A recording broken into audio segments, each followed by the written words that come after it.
Well,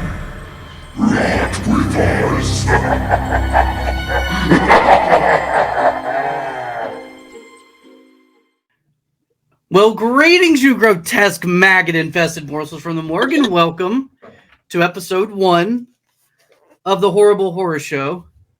I'm your host, Matt, and today joining me as a guest host here is Kieran Johnston. How are you doing today, Kieran? So good, you? Doing good, dude. I thank you for coming on, by the way. I really appreciate that. Right. It's my pleasure. Yeah. So how are things going for you? It's going well so far, I think.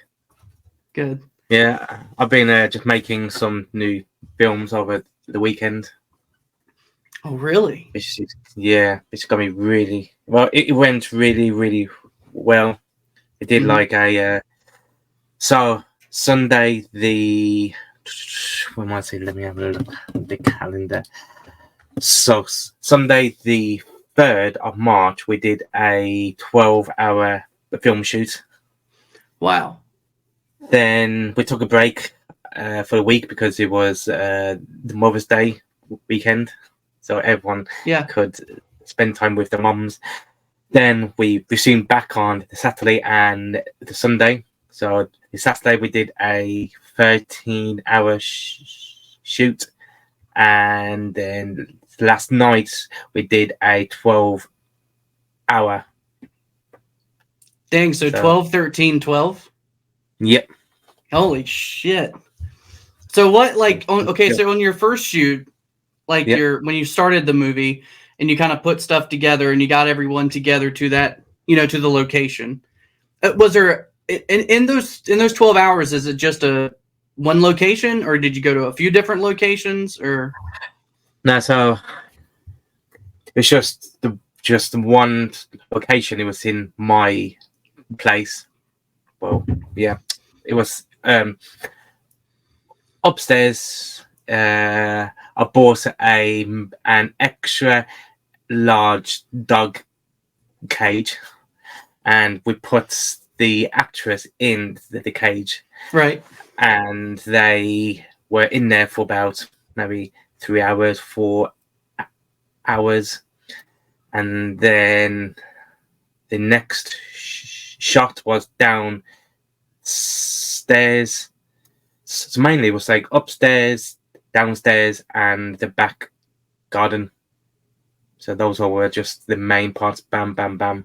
And then we were upstairs for about at least like 8 hours, downstairs for about a few hours, upstairs again, and then the back garden, and then upstairs again.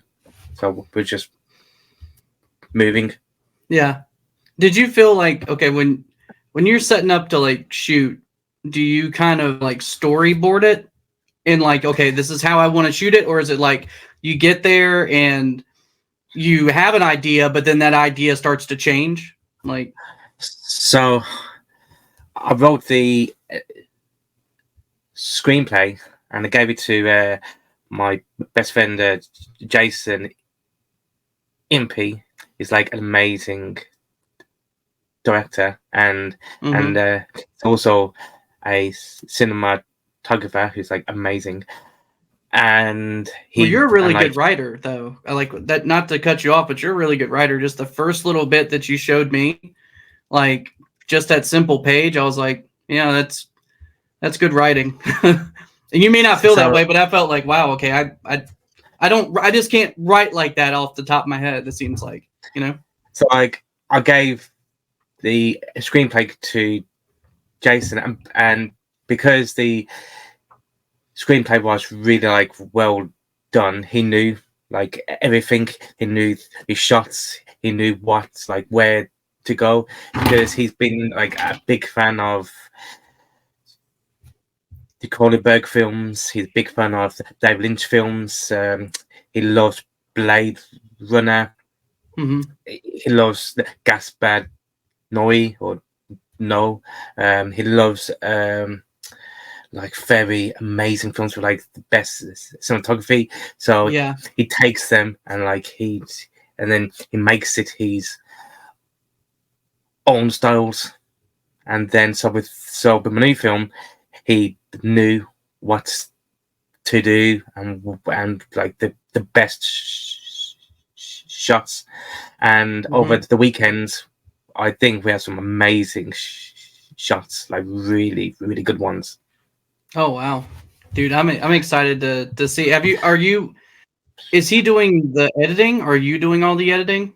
I'm doing the editing, and he does the just the filming while I'm there. I'm playing Victor, so I can show you a scene. You might be able. I was going to say you might be able to add it to this. Or I can show you on my phone. Like that. I can show it on your phone. Hold on, I can't see. What am I looking at? Like, if we can add it to the. You should be able to if you.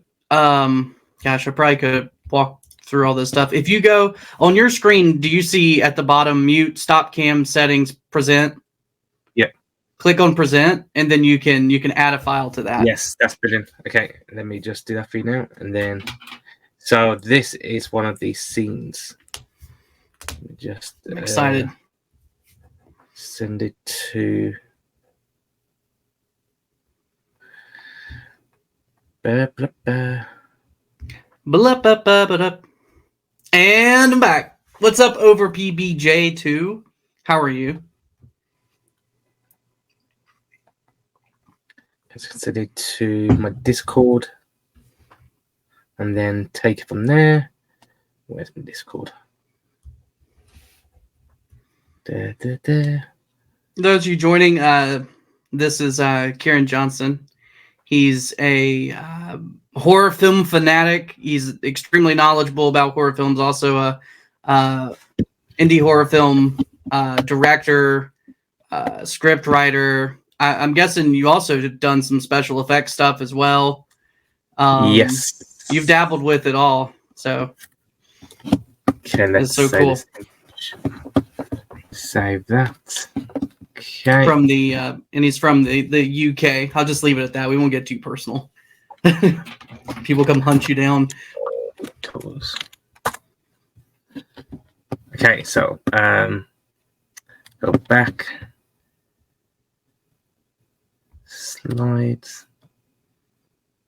You know, it's funny. Someone told me one time, I was like, "Oh, I like your background. Is that green screen?" I was like, "No." A lot of people didn't think it was real. Like they thought it was green screen. There it is. Order the PNG. Let's try that. Should be that one. Downloads. Why can't I? Yeah, I've only used this one other time before with my friend Tyler when we I did like something like this, but we watched we showed like the movie Bava's Demons, Umberto Bava. That was a lot of fun.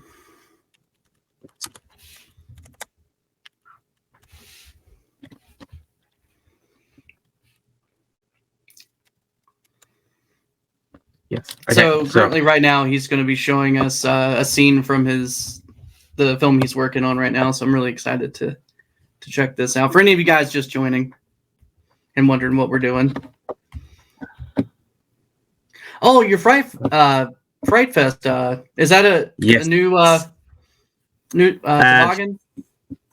The Fright Fest is like a festival that is going on in the UK. It's been going on for 25 years now. Mm-hmm. And it's done in London.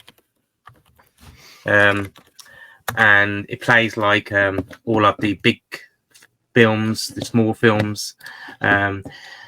it's hard to get your film in there, but I would love to get my film in there. I really do. But it's like, but you can't because it's like the big names. Yeah. A video. I always hear about like the Cannes festival and stuff like that. Is it kind of like that where it's just, but on a different level, I guess? The Five Fest is just 5 days of pure films. It's just lots of films. And it's all horror, or is it like? It's horror, horror, drama, comedy, action. Oh, okay. Romantic. Because I watched the Sadness there, which was an amazing film. I watched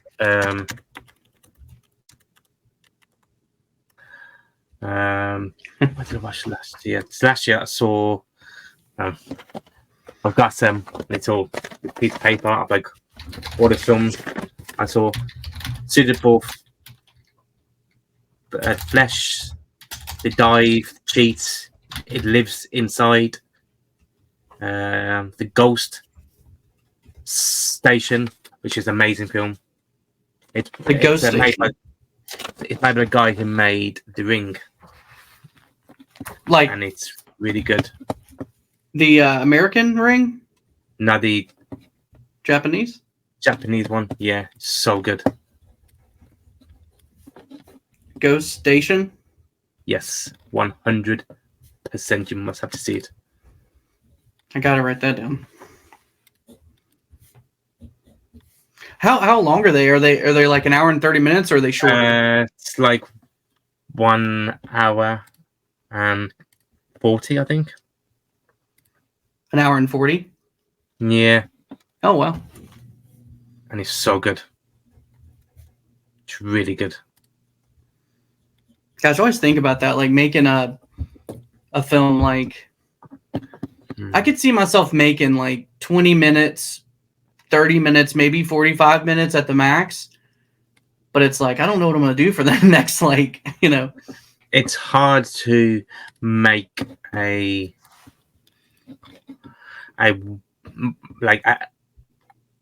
feature film because you need to find the right people, you need to find the locations, you need to find the dates, and then you have to go through the actors, and then you have to go through payments, so you have to pay the actors. So with me, I know a lot of people who are willing to do the work for free, but I have to pay for the expenses. So I pay for their travel, I pay for their foods. So over the weekend, I paid for the travel for the actors. I paid for loads of pizzas for the actors. I bring in loads of crisps, food. Crisps. Yeah, not chips. Crisps. Crisps. Well, in America, be chips. Yeah, yeah. Dude, I like crisps though. Like crisp just has I don't know. That just sounds. It sounds like I'm gonna have a better time eating crisp than I'm gonna have eating chips. You know. Well, it was really nice. Chips. Were you able to get it loaded up? No, it needs to be a PDF file. Oh. A PDF file? Yeah. Isn't that like a text document or something? Well, the only option I have is a video file and the slides. I can share my screen. Let's go to... Yeah, that's true. You could do that. Okay, so the auditor. There we go. Maybe it is best to plan for these things, right? Instead of just like jumping into it. I think it's good. It's like do it on this button and then show like what it takes. Yeah. I mean, I'm one of those people too. It's like I know I'm gonna like mess up on something or whatever, so it's like I'm a very just like, oh fuck it, you know, kind of person. Fuck it, let's go. Let's do it. Let's Okay, so this here. Hold on, let me see if I can switch this around. Well, is it gonna let me? There we go. This here is a scene from one of the film that I did. It was from the the day from the 3rd of March. So it's this month. Yeah. So it's the actor, the butcher. He's creating the apron of flesh, and on like every part there's like loads of faces. So yeah, I bought that years ago, and of course the string broke, and we're like, shit, what do we do? And so then I thought, okay, I know, I'm going to use some tape, and we let it tape it all the way around his whole entire body, so it'd be like, yeah, like just on the body, and yeah, and then it looks really, really good. I was gonna say, just like looking at this image right here, like that looks awesome. Just looking at the all the faces and everything. And so I will show you a sneak preview of the butcher.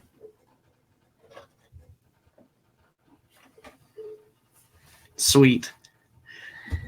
Okay, so I'm excited to see this. Yeah, sorry, I kept on looking off. Like my light was making this. It's still doing it. Can you hear it? Just a bit. It's like, hold on. Jesus.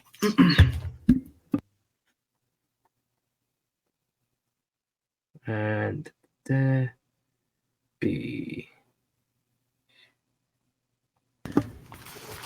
I'm so sorry, dude. That was very weird. It wasn't the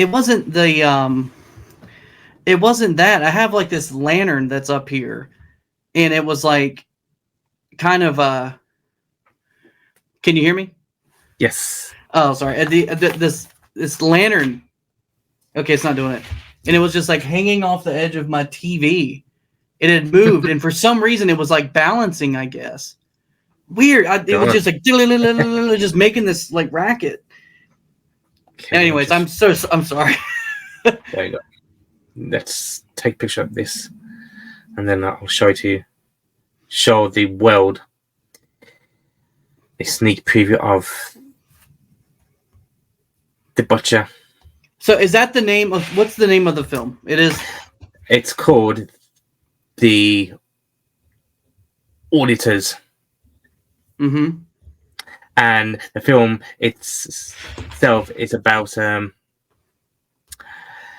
a young girl named Nikki who wants to buy an Xbox or like whatever, like a car. Yeah. And then she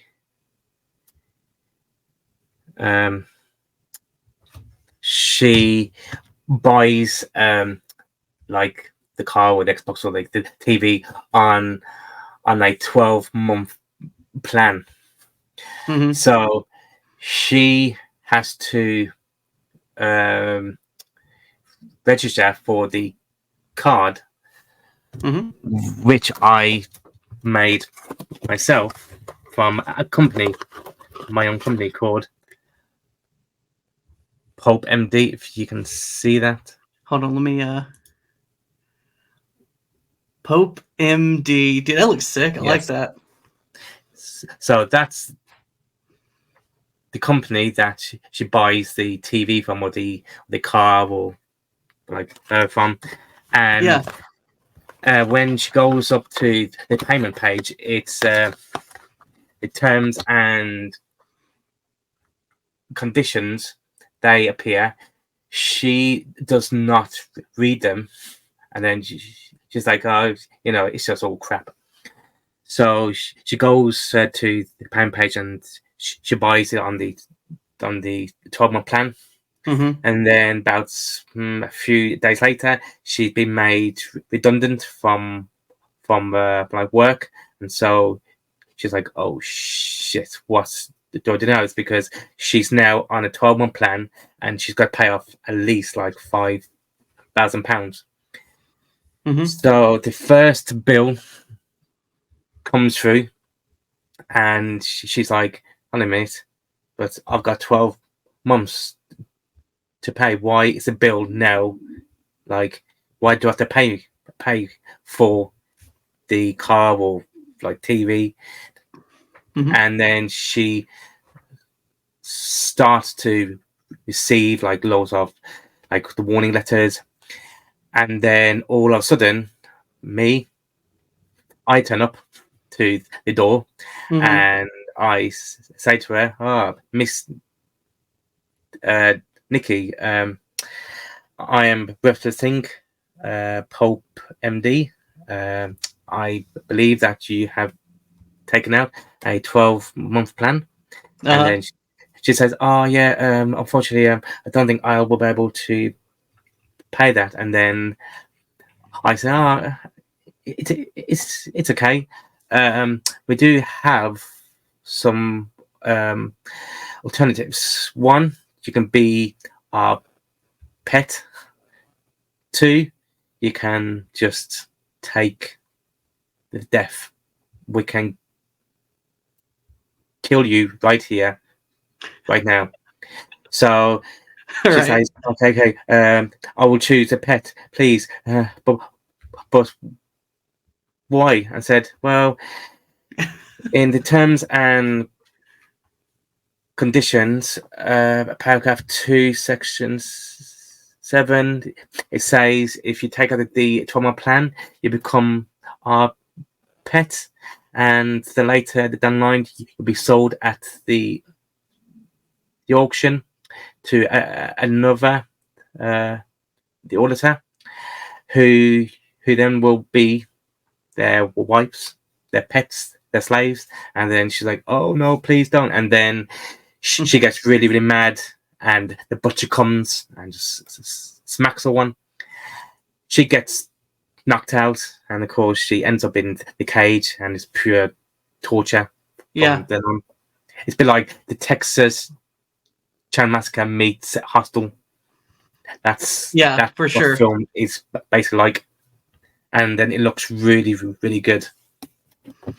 Nice. I mean, so are we going to be able to look at the video? Yes. Yes, I do have a sneak preview. A very sneak preview of this. So no one hasn't seen this. Only the actors have. Already, I like the lighting. I'm excited to see how this looks. Okay, let me just throw on the auditors.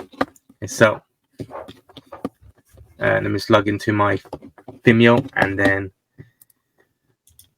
show you a sneak preview.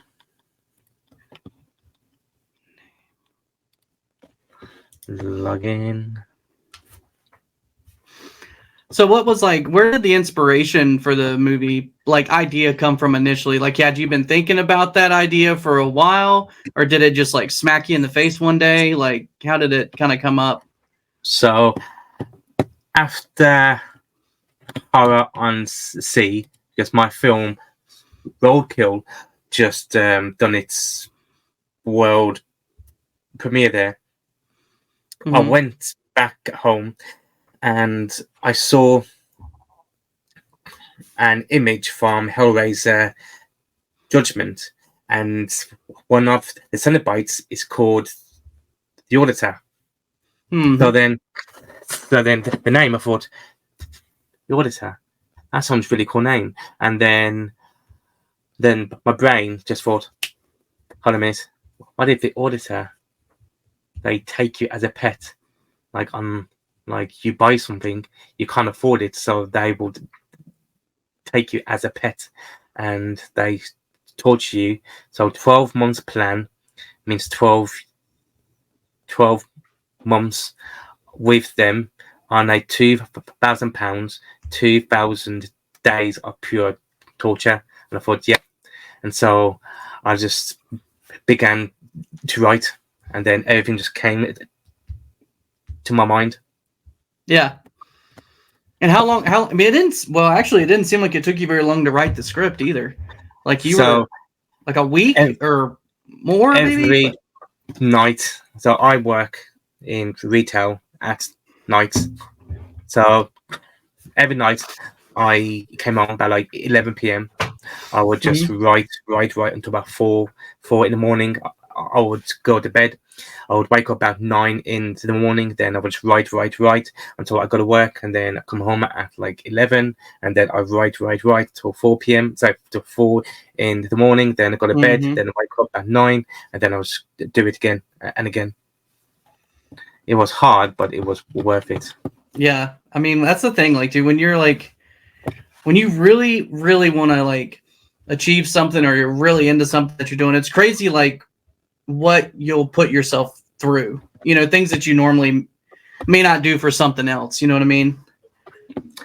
Yeah, like it's really exciting. I think what I was trying to say is like people that are creative, or when you're coming up with something, like there's nothing more exciting in a dopamine kick than whenever you're on a very creative binge, like when you're writing something and all these ideas are flowing and you're seeing it in your head and stuff like that. Like there's, that's like just a wonderful feeling. It's like what my friend said. He said, if you have the passion, and if you want to make kids like happen, and if you love what you do, then just go and do it, and then everything will flow through. If you don't have the passion, and then you're like, oh, do I have to write it? Oh, do I have to make it? And then it gets awful and gets dragging on and just dragging on. But if you have the passion, then just go for it. Just go for it. And then it's like what my friend said. So Jason, he always says, if you have a camera, like a phone, because now these phones here, they can do anything now. If you have a phone, if you have a camera, just go and film it. Just go and make a film.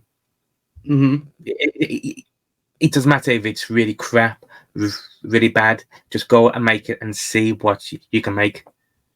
And if it looks good, then well done. If it's bad, it's all right. Then you try it like again and again and again, and then you just try and practice, repeat and practice, and then you have to like just watch some films, like some David Lynch films, or Cronenberg films, or Wes Craven films, or Ridley Scott films. See how they do their camera styles, and just go into like YouTube, look for editing techniques, or how do you do this like camera style, or how do you do that, and then just learn from that. Because I did not go to film and media. I didn't do any of that. Like film school stuff, I left school at a day job 16, and then I just went to retail. I worked in retail.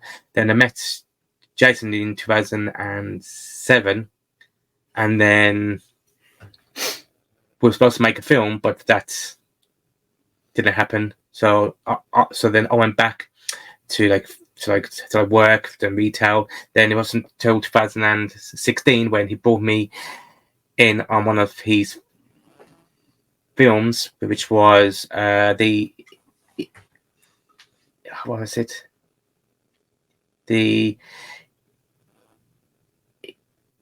Impotent Killer, and he showed me how to do this, how to do that.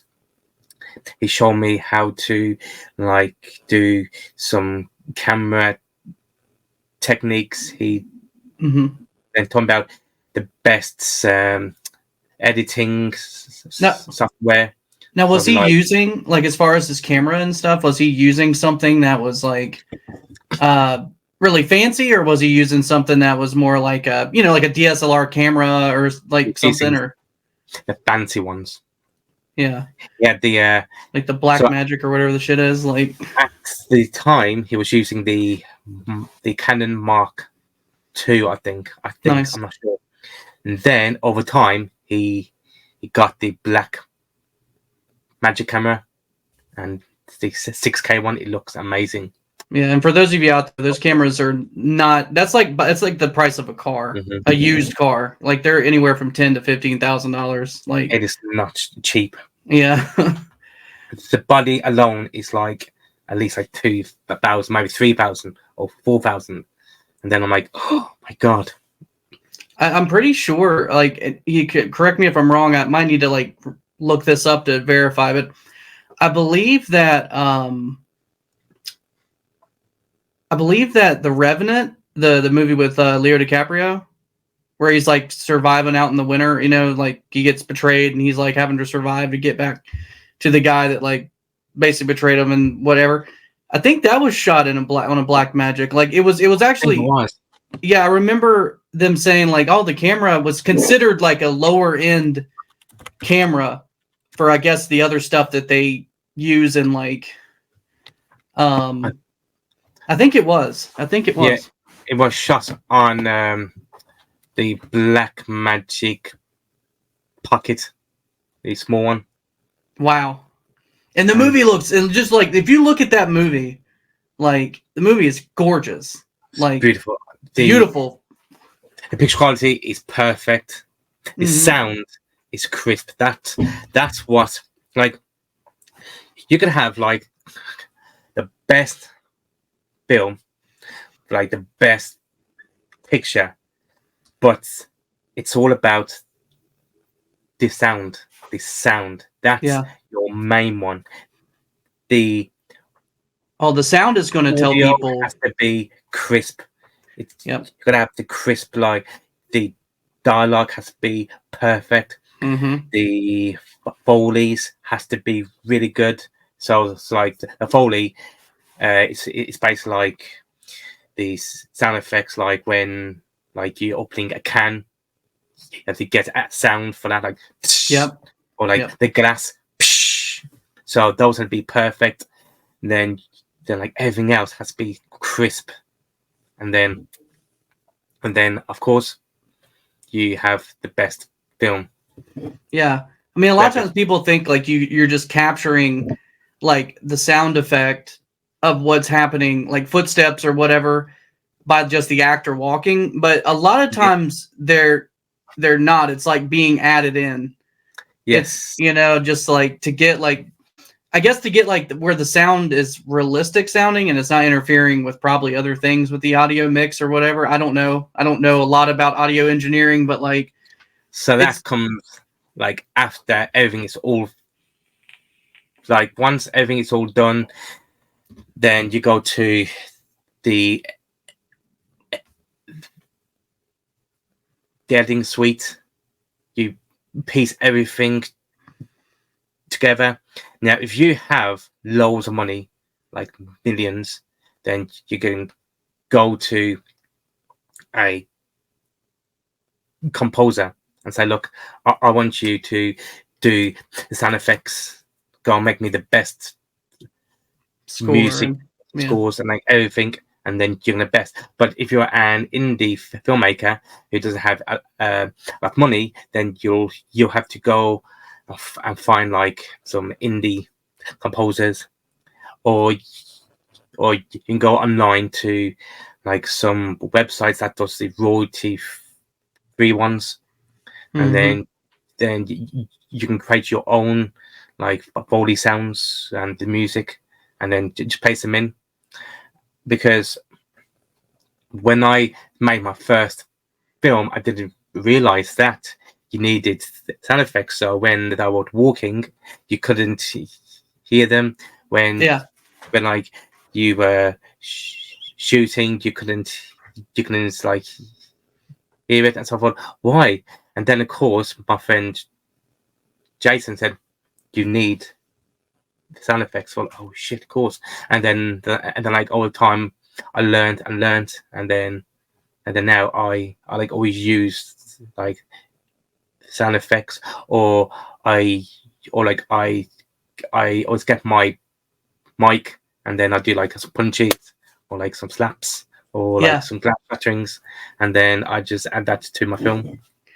Dude, I think probably one of the coolest when you're talking about doing this stuff, because I when I make videos and stuff, I do a lot of the same thing too. Like, you know, like either rubbing on my desk, or like if I'm doing a whispering thing. It's also really cool what you can do with like effects, you know, like echoes and reverbs and you know, just different types of reverb. You can get different kinds of sounds. Now, for what I'm doing, it's usually like goofy, kooky, spooky stuff. It's not like actual film grade sound material, you know. It's more so just for it to sound goofy or just kind of whatever. But I was watching this on YouTube where this I don't remember her name, but she was the sound effect like composer and creator for the God of War game, and she's like showing all these different things that she's using, like the shoes, like she's got different pairs of shoes for doing different sounds. She's got like this wooden device that you can crank and turn, and it makes like deeper sounding wood sounds, like if you're like rowing a boat, or like a boat's like creaking in the ocean, like it would be like a deeper creak sound. And I was like, wow, this is like super cool stuff. Like I would love to like just go play in like a place like that. That'd be so cool. That reminds me of on TikTok, I saw a guy who makes his sounds, and for like the flesh scenes, it's where they like go through people's like organs, or like they rip it open. They use like I think they use like meat. So when you like handle meat, you like always hear that like and then so that's what he does. He goes, or there's another one where he eats pineapple, and then you always get the juice. So in a zombie film, when the guy goes and the zombie bites a person's neck, he just bites down on the pineapple, and all you hear is it's like, that is so good. That is really good, dude. I would love to see like there's another guy that I saw on TikTok, or one of those like quick video things, and like he has got like a drum set. He's got like a snare drum set, and he's got all these other little tools around, and he'll like reenact like a scene from like a movie, and he'll do the sound for it. So he's got like different tools that he's got around, and he'll just recreate the sound all live right there. That's so and he'll cool. he'll I'll have to find him and send him to you, but he does it for a lot of different cartoons. I'm sure he did one for Wolverine. It was for Logan.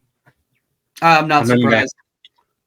I think he did that, where like he would run through the woods, and then he would like get like kind of like some sticks, and then he go and like he just rub them together, and then when Logan he gets claws out, he gets like I think it was a metal tin and goes yeah, so good. And then like, wow, they get paid to do that, just to make those sounds. They get paid. Yeah.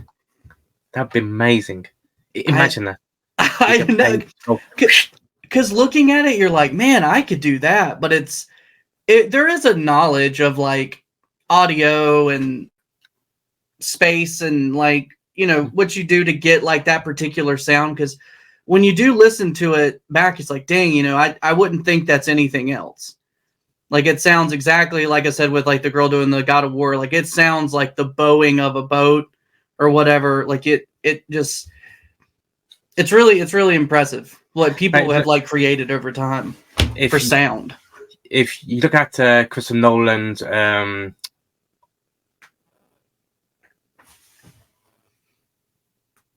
Oppenheimer, I haven't seen it. So the sound is just amazing. It's beautifully made, and you don't expect that everything in there is done by sound effects. You don't, because it's really well done. It's really well made, and I think I'm not sure if it won the best Oscar for the best sound. I think it was the Poor Things. No, what's it? The Sound of Interest. Oh, that's another one I need to see too. That's an amazing film. My fiance was just telling me about that. Like she was Poor Things is really good. She's the one that showed me the trailer, and I was like, oh, this looks really, really interesting.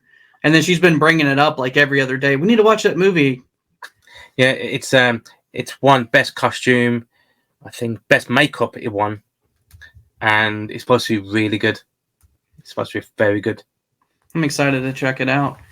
Like you said, you had your part from your movie as we started to ramble on. I'm excited to see this.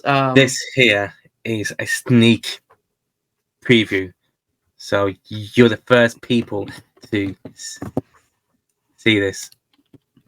So no one else hasn't seen it, only besides the actors. Oh, that's awesome. Okay, here we go. Let me just go back. Where's Chrome? There's Chrome. Go back to here. Okay. Here we go. I think this should work. Okay. Hey. Alrighty, let me add it in. Add it in here. Can you see that? Mm-hmm. Okay. Okay. So this is just the scene where I arrive. Mm-hmm. So it's only a rough cut. Only like 8. You're saying it's a rough cut. Well, what's that mean? No, I'm just kidding. So it means that like I know the audio is not mixed or whatever, but it's got some music on, so I need to like piece everything together. I need to get like the proper like the music. I need to tweak the gradings, put some really cool like things in. But here's a quick preview. Is sound working? I don't think so. Is it the sound on this isn't on or something? Why isn't it working? I can't hear it on my end. Yeah, I can't hear on my end either. Let me see. Hold on, let me see if there's anything I need to. Oh, that's there.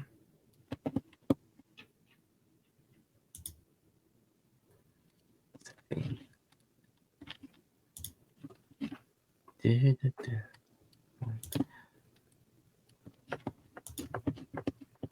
think everything's good.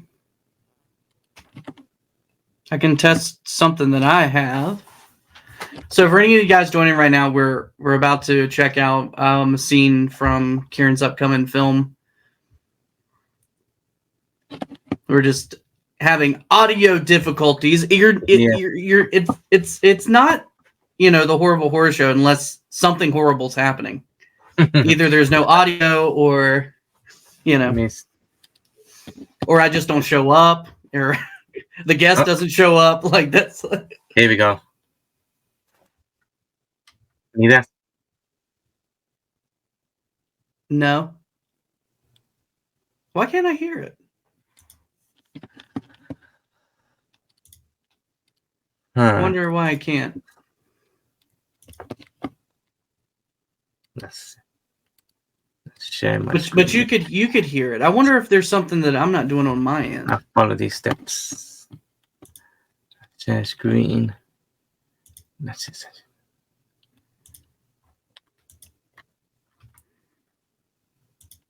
Okay, guys. So that should be good.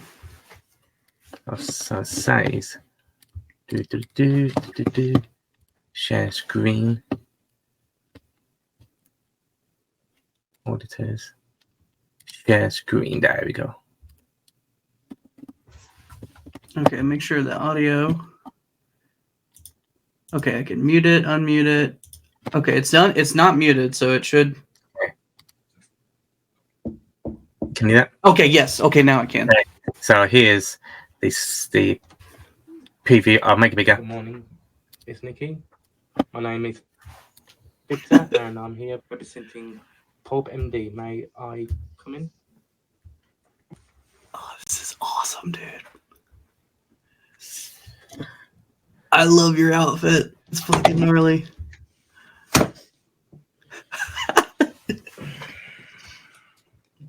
I'm here to discuss the matter of your recent purchase. It seems there's been some misunderstanding about your payment. But the site disappeared. I thought it was a scam. Misunderstanding can be a trick, Mr. Nikki.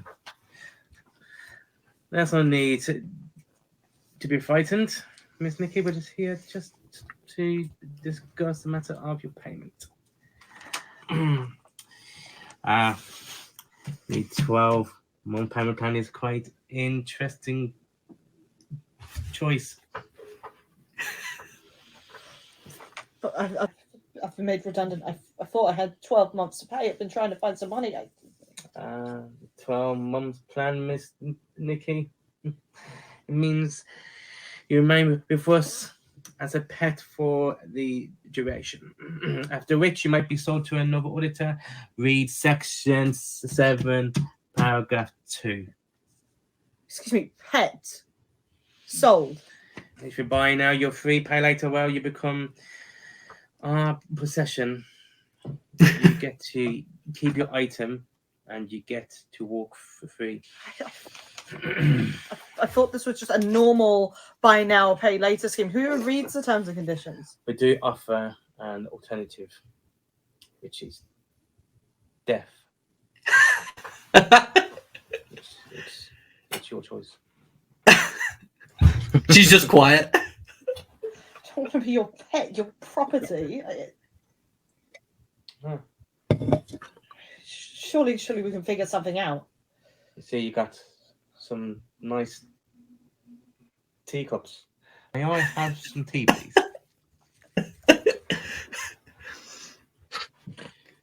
I see you have some nice teacups. May I have some tea, please? This tea is beautiful. Miss Nikki, you are ours for 12 months. Then sold. It's quite easy to a lot of people in using this technique.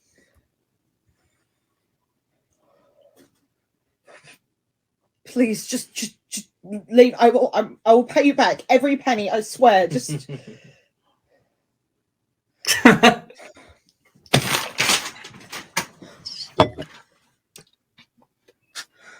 Oh, yeah. Fuck your fucking contract. Oh, I like the camera move right there.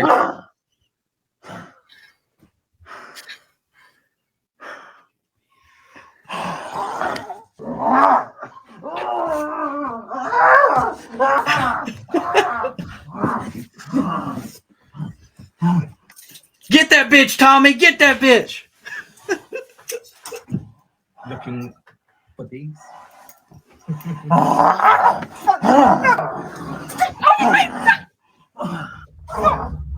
Oh, he's roughhousing her.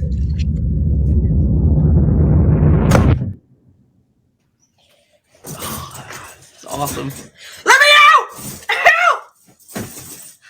Help! Someone! This is sick. Help! Ah.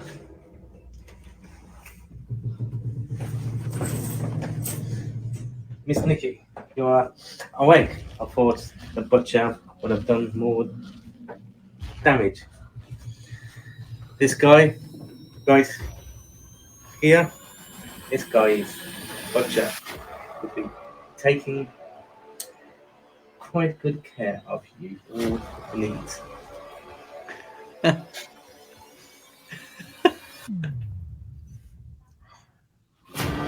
Is he eating a lollipop? Oh. Yeah.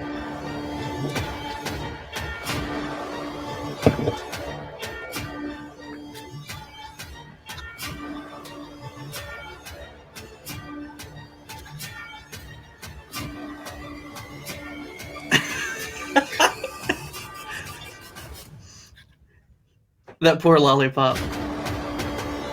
Monsters, let me out! Trying to unlock the phone was quite a challenge, but we have a very special video for you.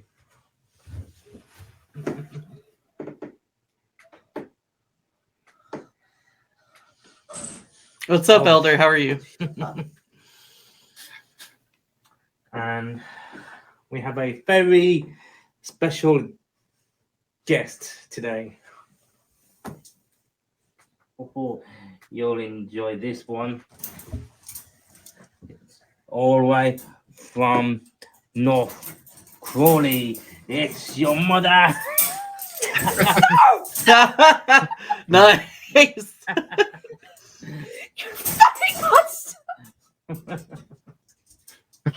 So we're currently watching a scene, or I guess like a sequence of scenes from Kieran's, the guy right below me here, new movie, The Auditor, right? The Auditor? Yes. Yeah.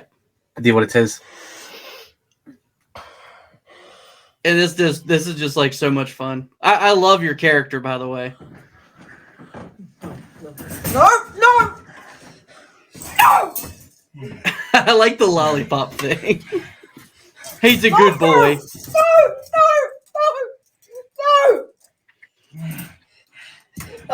Time for your meal, Miss Nikki.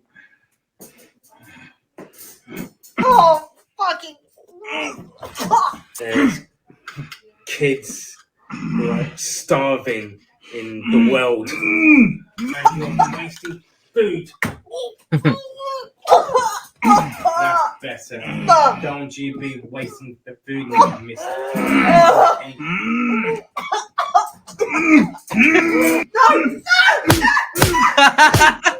yeah.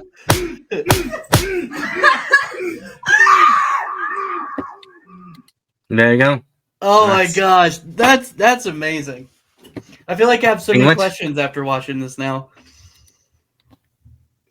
Oh my gosh. Like, so what's your inspiration for that, for your character? Because like I really like your, like, what you're doing with that character, you know? So the character I tried to base on Christopher Waltz Inglorious Bastards, where like when he arrives, he talks to the farmer Jew, and like he's just calm.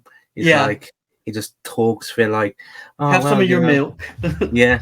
And he goes, well, I'm just here on some business, and he's just absolutely like, it's calm, and he doesn't really get mad.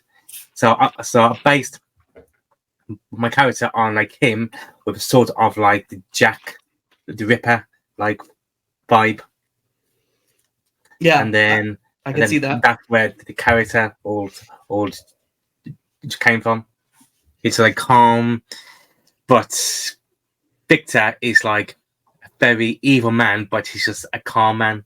Like he doesn't swear, he doesn't get mad. He's just like a calm person. He's a gentleman. Yes, like a Victorian gentleman almost. Like, yes. And like I can see probably the inspiration for the Butcher is definitely like I definitely got Leatherface vibes, of course. Yeah. But I like the lollipop thing. The guy who's playing him's like Betrayal is good. I mean, it's like it's very Leatherface villain, but that's awesome though. He's Rami, who's an amazing guy. He's been in films with Leonardo DiCaprio, but not with him. He's been like the films with him, so he's an extra in the film. So he plays like bodyguards. He's been in like loads of films, but as an extra. But he's done his own films. He's like short films. So I thought it'd be cool if Victor had an associate, because I don't want to give away too much, but Victor has an associate who's like this big guy who wears like a person's face. Yeah. So I sent him the screenplay, and then like he said, yes, this is amazing. But he doesn't like one scene. There's a scene in the film that he thought that is disgusting. I don't think I can do it. I thought you can. So when we did it, he thought this is disgusting. But you got to wait. That's awesome. The film is done, and then I can show you. So on the day of the filming, I gave him the mask. And he was like, I think the wig should do. I said, the wig? He went, yeah. I bought a wig. And I thought it would go with the character. I thought, okay, so let's try the wig. And it looked amazing. And then like he said, so how about if I sucked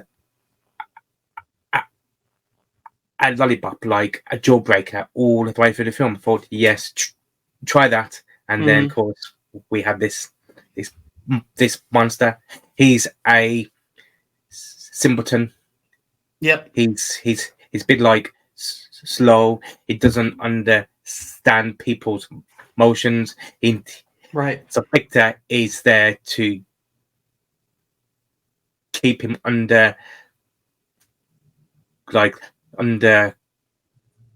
control. He keeps him safe. He teaches him what's like right, what's like wrong. And so it's basically like he's the carer. Yeah. It's like almost like your character too. Like, to me, it's like your character is there to also make it even more uncomfortable, because he's calm and he's like, you're giving the verbal abuse, you know, while he's giving the physical abuse. And so it makes for a very uncomfortable, you know, it can make for a very uncomfortable scene. That's what I try to go for, but like it's very tense. It's like, oh shit, what's going on? And then all of a sudden it turns into like a Texas like Chainsaw Massacre vibe. It's like he comes in and then whacks her. So it's like when the audience, they watch the film, they think, oh, it's like just a man who's like there just to collect the debt, and then like all of a sudden it like turns into like the film where like she's in the cage with the big huge monster, and like he's there just tormenting her, and Victor is like the one who's like just calm, but he's like he knows what to do, but he doesn't want to get he's like hands like dirty, so he gets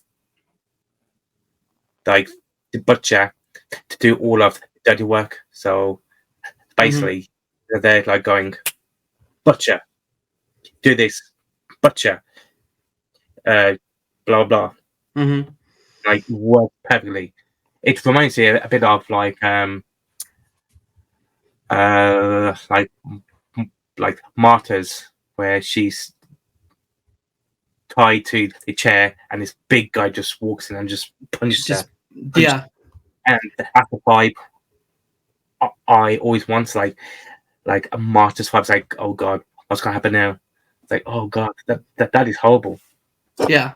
Martyrs is really good at that, because like that guy's like, you see all the evidence of what these people have done, and then when it actually starts happening to her, it's like you feel the weight of the situation even more. Because for one, the guy that's beating up on her is fucking massive. Like, he's a big ass dude. He's massive. He just walks in and like he feeds her. If like she goes up, bam, just punch them, just knees her. It's like, oh god, poor girl. God, could you imagine like going through something like that? Like, if you guys haven't seen Martyrs, go see it. If I mean, I recommend it. I do recommend it. It's an experience. If you like extreme horror, then you'll like Martyrs. If you like, I want to say, I'll say like, let me just say real quick. Yeah. In the first, like, I'm trying to think, maybe in the first 20 minutes of the movie. Yeah. In the first 20 minutes of the movie, if that was too much for you, then yeah, you're probably not gonna be able to handle the rest of it. It basically just, it's not nonsensical. It's not, what'd you say? Basically, it gives you the punch, bam, right in your face. Yeah. It's like, oh god, what just happened? It's like, shit. Wow, that's amazing. Oh god, that is disgusting. And then all the way through, there's no like break. It's just whoa. Yeah, God. It's very like depressing, and like, gosh, just to go through what I forget the girl's the girl that's having like seeing things. I forget her name, but like to experience what she experienced, and then like have to relive that like every day, because she'd never because she feels like she betrayed the woman that when she left, and she's like having to deal with that every single night from like a little kid all the way up. Dude, it's like, first time I saw the movie, like I felt that. I was like, oh my god, that's really scary to think about. Really now I've gotten older. It's not like that. But the first time I saw the movie, I was like, God, this movie is giving me so many things to think about. It's beautifully made. It's so good. It's like you think, God, is she really there? And then of course she's not, until the other girl goes into the bathroom and there's no woman. There's like another person there, and she's like all marked. It's like, oh my god, what? Who is this person? And then of course when the film just goes on, things they start to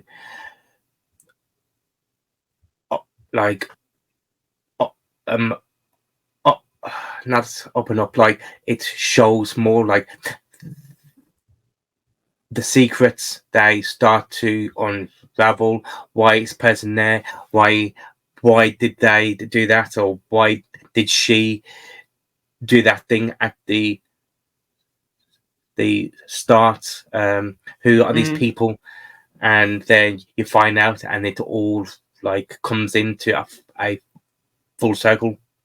And then you're there going, shit, that was good. I can see why that was a brilliant film. It is depressing, but it's so good. Yeah, I definitely want to like track down some more like French horror films. Like I've seen, High Tension, and we've talked about these before, and then Inside. Inside was amazing. Inside was really good, and I felt, dude, I didn't see Inside until towards the end of last year for the first time. I watched Inside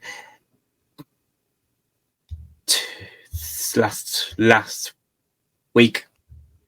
Oh, that's you the did? first time. For the first time? Yes. Oh, the best box. Look at that.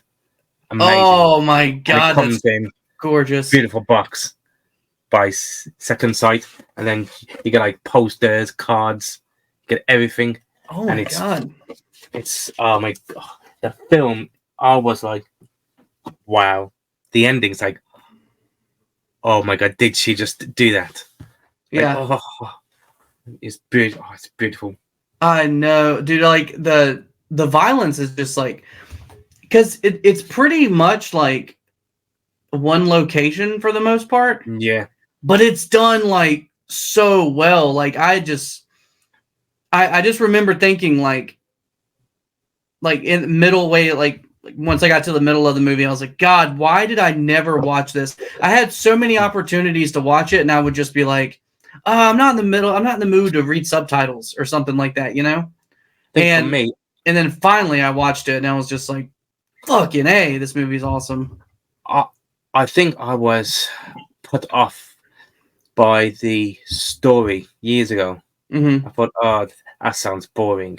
That sounds really boring. Right. Then over time, I heard it's amazing. So I thought, okay, so my best friend, he said, go and watch the film. But I thought, oh, okay, I'll go and watch it. So I bought it, and my God, wow. I was like, how did I miss that? Yeah. Why didn't I watch that just now? Oh my God. It was beautiful. I rewatched is it Frontiers or Fronties? I call it Frontiers. Like I don't know how I don't know. They put so much emphasis on the S. I'm like, what are you supposed to do with that S? I don't know. Like Frontier or Fronties. I don't know. Like that but film's crazy. I rewatched that again, and it was almost like watching it for the first time. Like I rewatched it probably like 2 weeks ago, and like I liked it so much more than I remember liking.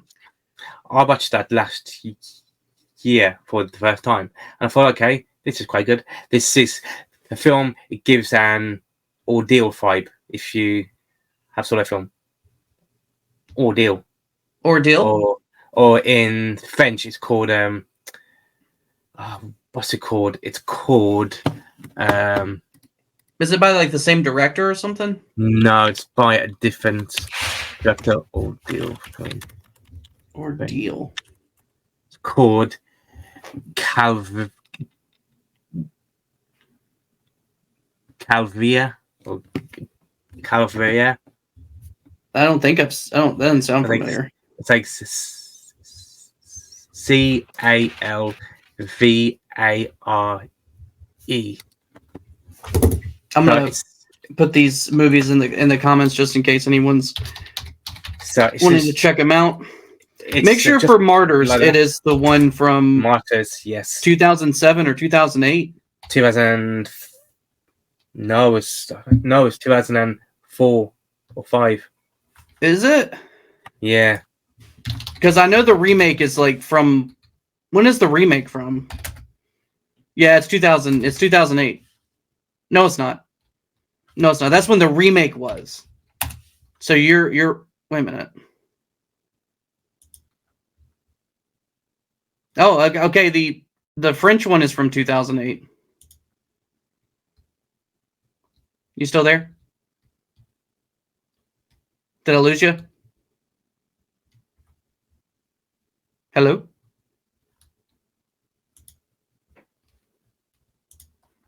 What just happened?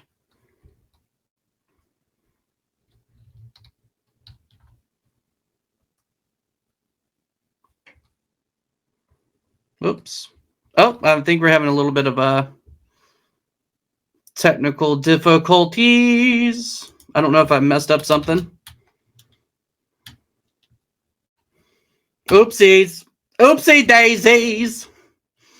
What's up, Elder? How are you doing? While I wait for Kieran to get back, what have you been up to? Can you hear me? Can you hear my audio? I'm gonna have to. Don't switch. To send you a new invite.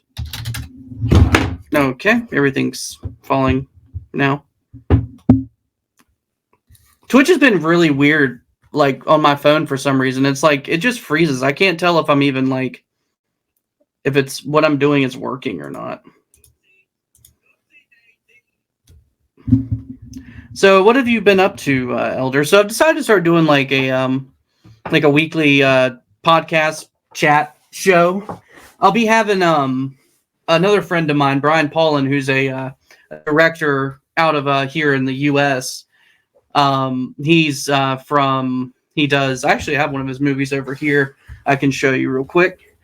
But he's a dude, he makes fucking awesome movies. Hold on. BRB.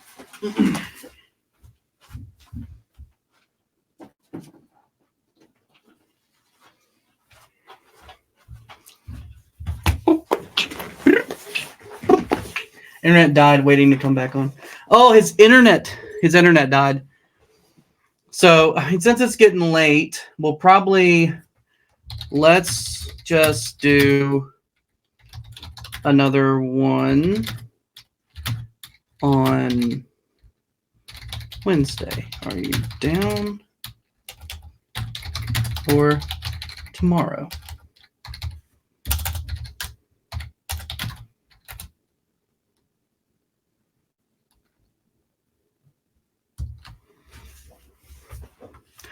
Okay.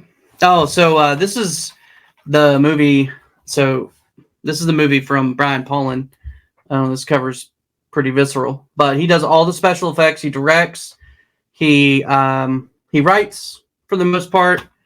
And I had this one, and I had Cryptic Plasm, and I had Fetus, and I sold those two, which I need to get those back, but I needed some money, so I sold them. So I hope he doesn't hate me for that. But I did. And so I'm going to be having him on Thursday. And we're going to be talking about his movies. We're going to be talking about his band Psyoth, which is like a black metal band that he does. He's got some releases out in Japan and I think some here in the US. I have to talk to him about it and see all that, but he's currently working on another movie called Abysmal Purgatory. So follow him on Facebook. His name's Brian Paulin. And dude, if you're really into horror and you want to see what's kind of going on in like the underground indie horror scene, dude, you're not going to be let down. I promise you. If you like gore and stuff like that, you're gonna dig it.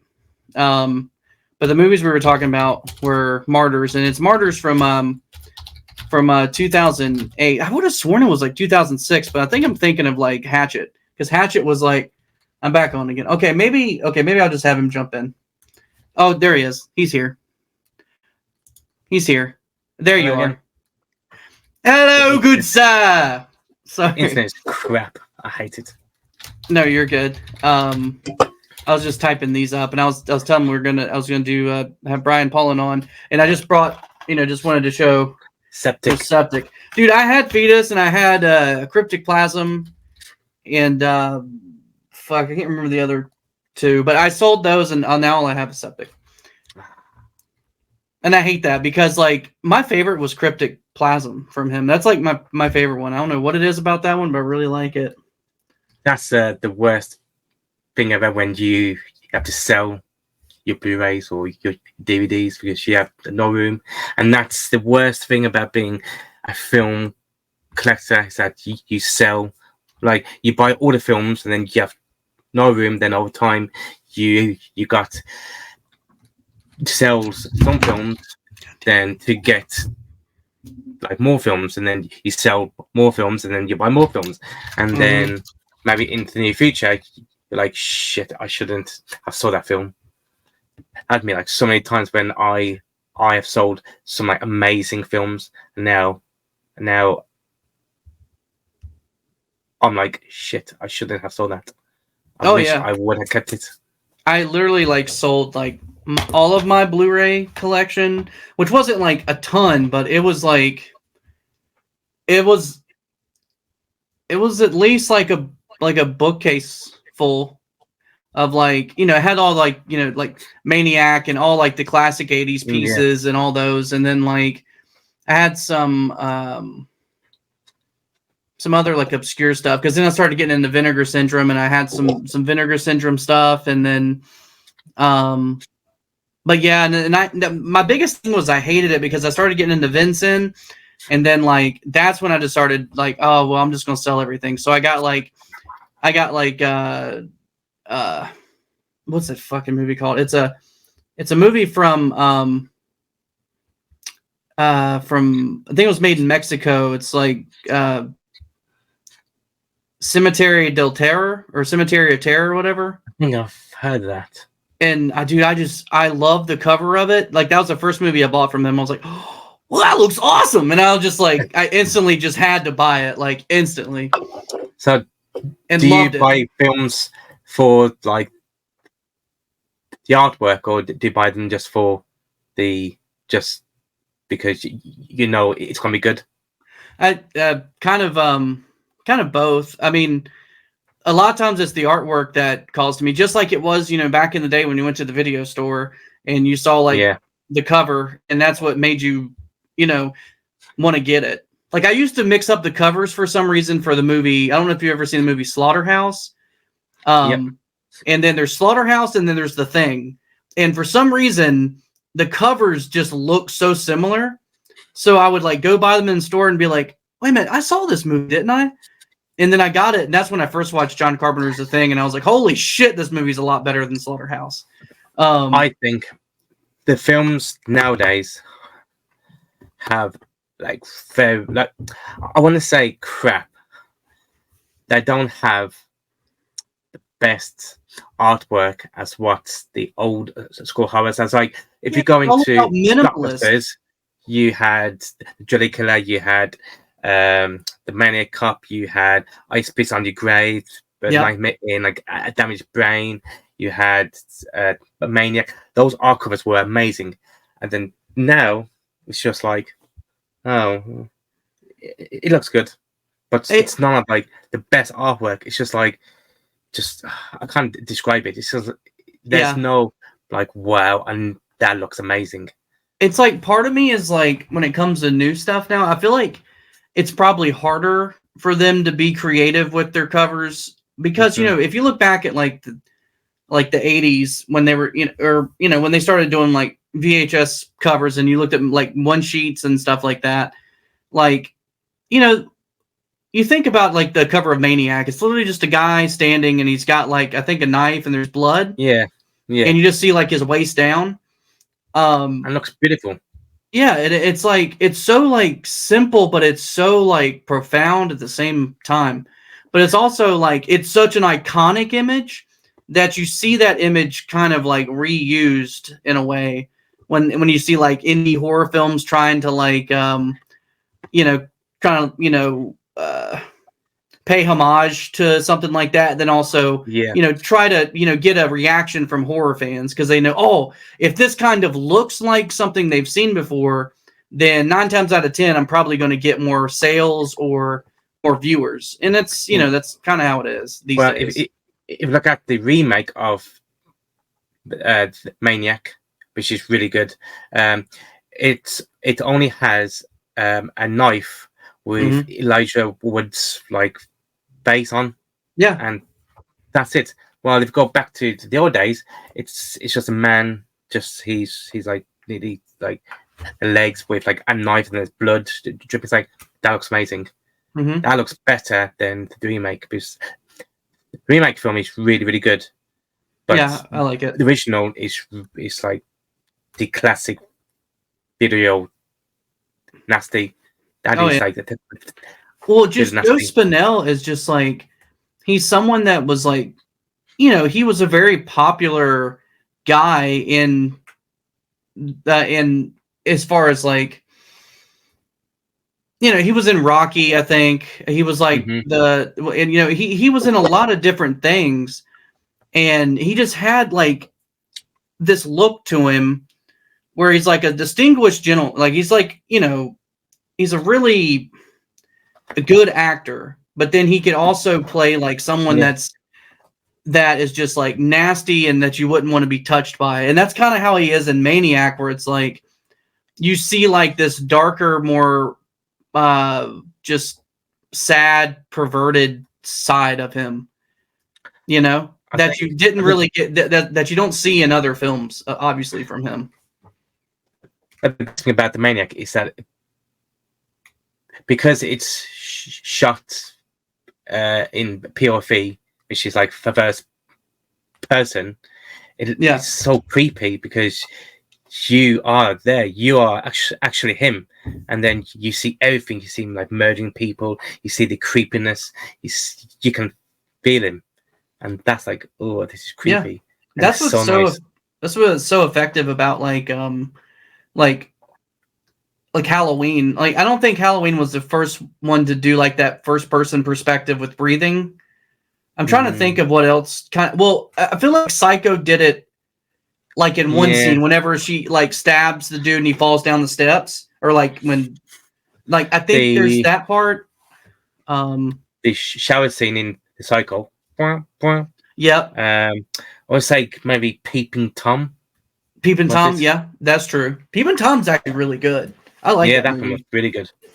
I like those classic ones like that. Yes. Halloween is an interesting one because John Carpenter only wanted to make Michael Myers just Michael Myers. Just one film, and that's it. Because when Halloween 3 came out, the season of the witch, John Carpenter wanted the Halloween series to be like an anthology. So it'd be like series of like events occurring on Halloween. So, you know, like the masks, you know, where like you wear them and like it like melts your face. These silver shamrock. Silver. Yeah. Boop, bap, boop, bap, boop, bap, boop, bap. 8 more days till Halloween. Halloween. So John Carpenter was trying to go down the road of where Mike Myers is like now dead. He's like gone. Now it's like the new breed of like evil people. So he received loads of backlash. It's like, oh god. So then they had to make Halloween 4 with the return of Michael Myers. Yeah. And so now that they, because of how successful the first 2 were, that to bring it back, and then now you have Michael Myers now for good. And there's been so many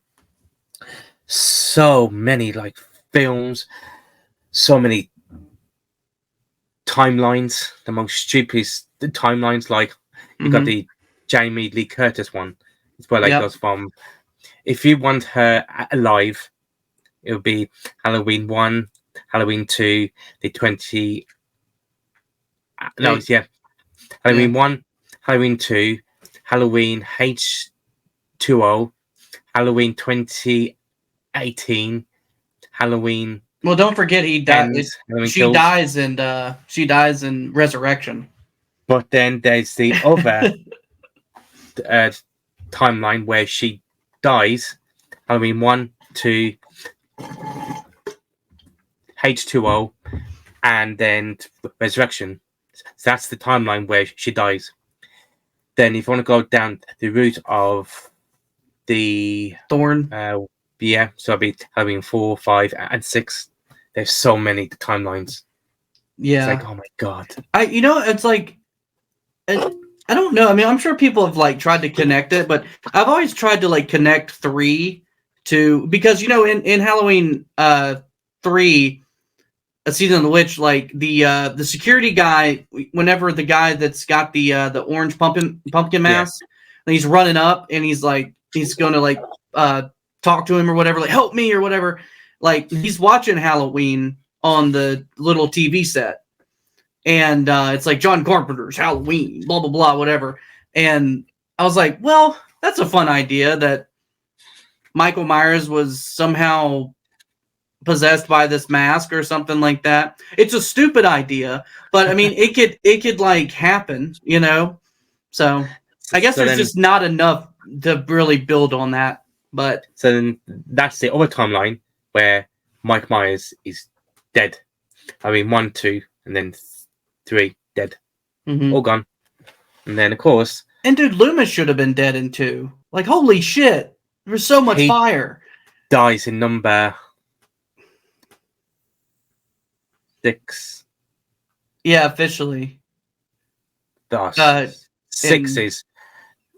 There's so many words. Like there's so many names for 6. The Curse of Michael Myers, the origin of Michael Myers. There's so many cuts of that film. There's so many cuts. It's insane. Did they release?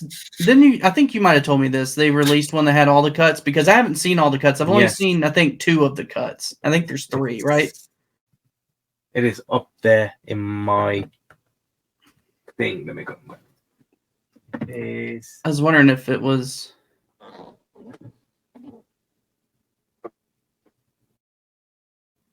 Where are you?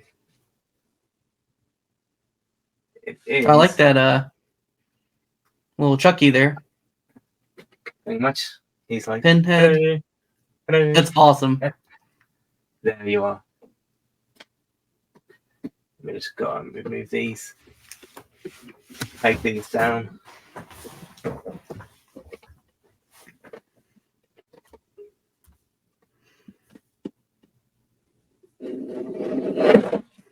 Yeah, this is how my collection is, where it's like I got shit in front of shit, you know.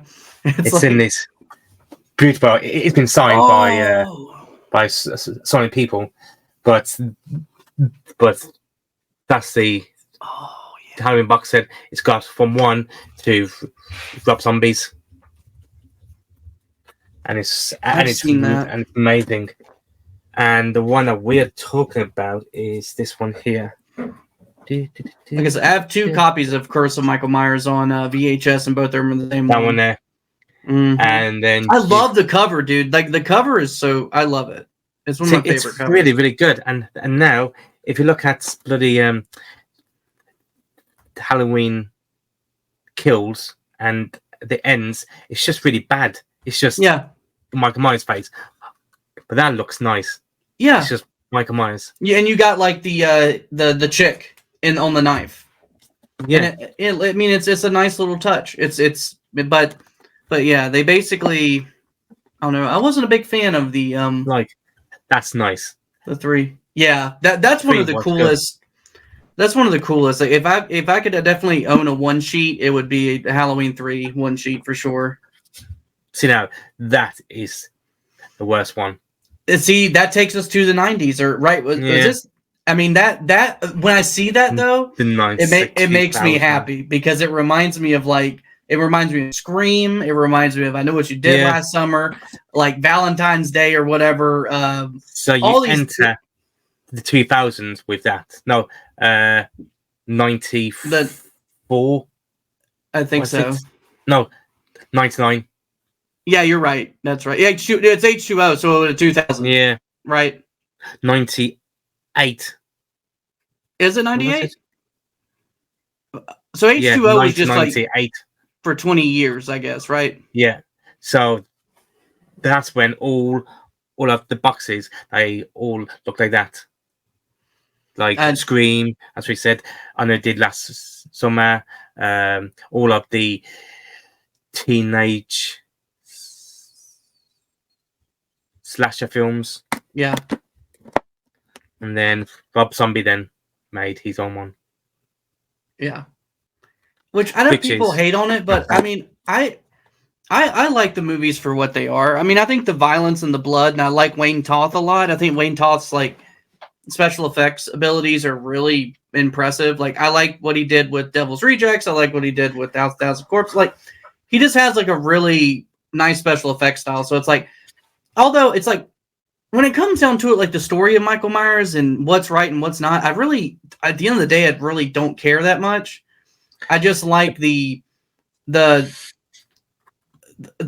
movies, and I like his presence, and I like to, even though it gets lame, them kind of reinventing him and stuff. It's always cool to kind of see, okay, what are they going to do with him? Because when 2018 came out, I was on the boat. I liked that movie, and like everyone else that I knew hated that movie. Everyone hated it. And then everyone's like, no, dude, Kills is the good one. Because it has the scene from because it has the shots of when it's like going back to the first night when they stop him and they take him to jail or whatever. But that was stupid. I thought it was so stupid too. Like everyone was like, "Man, that was so cool. That was so awesome." No, it wasn't. It was all Halloween.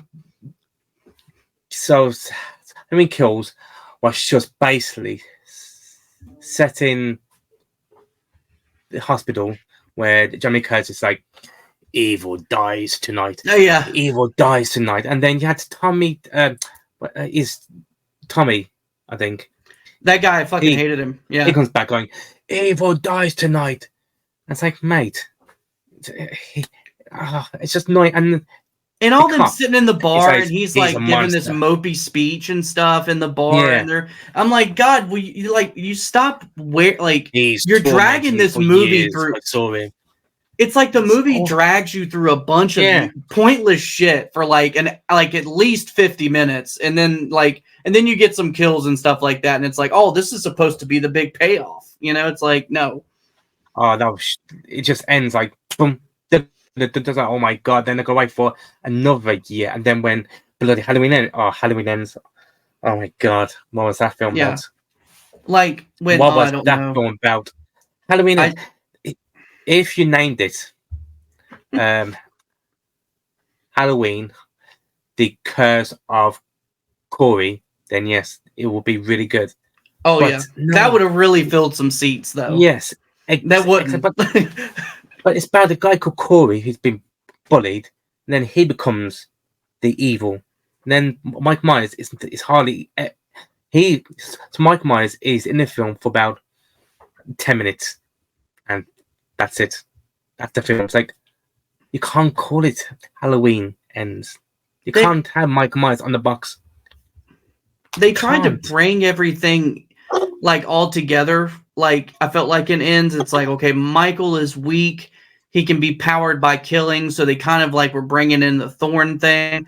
And then they were kind of going off in like left field. Like they were trying to kind of do like Jamie, like his niece or whatever. Like with Corey, it's like, well, this is what would have happened if we would have, let Jamie's story, develop. It would have been Corey's story, I guess, or something. Like he's kind of like, he's getting the evil from Michael and becoming Michael. That's kind of like what Jamie was doing. She was kind of being kind of controlled through him in a way. Like they're trying to mix a lot of different things. They've announced a TV show of Mike Myers, which is going to be like a reboot. So everything that's bloody what's that? David Gordon Green did. That is now all gone. Now Mike Myers is back. This is like they're like saying like this is like the original one now. So if you ignore Halloween now, they are Halloween Kills, the Halloween Ends. Just ignore that. Now it's all about the TV show. this here is like the true one. So they just rebooting it. So I'm like, good. That's what I need. You can't kill Michael Myers like that. You can't. Yeah, like it's so cliche because it's kind of like it's the ending that I feel like the ending of End, like Halloween Ends, is the ending that we always like would kind of laugh about, like with like my friends and stuff, because I love Jason and I was really into like Friday 13th when I was younger, and I still love him obviously today, but it's like I used to always talk about, you know, Jason, he always comes back and like, no, that wouldn't kill Jason. Jason do this, and then everyone's like, well, why don't they just put Jason in a wood chipper? Why don't they just put him in a meat grinder? It's like, why don't they do that? And they've even joked about doing that in one of the movies, I think, because he comes, you know, and Jason Goes to Hell, they blow him up and his heart survives, and which I think is a cool concept. I like Jason Goes to Hell, as much hate as it may get. It's a movie that I think it's very unique, and it's ridiculous, and it's just like a fun one. I don't know. It's just fun, and it's kind of like it's kind of like Silent Night, Deadly Night. Like there's like 5 or 6 Silent Night, Deadly Nights. Like the first one is obviously like the main one. The second one everyone jokes about, but I hate the second one. Because all there's in the second one is it's garbage day. Like that's all people quote. It's like garbage day. The rest of the movie is straight up like a recap of the first movie. That's all it is. Yeah. And then the other movies are all their own story, and they're kind of good. Like they're unique, you know, they're unique horror stories where it's like, you know, well, we always used to joke about, you know, throwing Jason into a meat grinder and that's how you would kill him. But, you know, and I think it's just really lame that that's the way that they technically killed Michael in Halloween Ends. And it's like, really? That's what you're going to do? Like, the problem with that is if you kill off Jason or Michael, they made New Line or Miramax loads of money because they can go make. Once you kill him off, that's it. You can't use him ever again. To take a look at Saw, so the company who made Saw, which was Twisted Pictures and Lionsgate, they always say they regret on killing off Jigsaw in the third film. They regret it because when they made Saw 10, it made loads of money because Jigsaw was back and like it was really good. So now they're making another one, Saw 11 with Jigsaw, because when you say like Spiral, the Spiral's a part of Saw, right? I haven't seen it. Spiral is the book from Saw, so it's set in the world of Saw where it's basically Jigsaw is now dead, he's gone, and then there's a new person in town who basically loves him, and I can't say too much in case anyone wants to see it. Honestly, for me, Saw is one of those franchises that I've seen. I haven't seen them all. I think I've seen up. I don't know how many I've seen now. I'd probably have to go back and watch them and be like, oh, okay, I have seen this one. Oh, I've seen this, because I feel like I've seen up to like the 4th or 5th one, maybe, or the 6th one.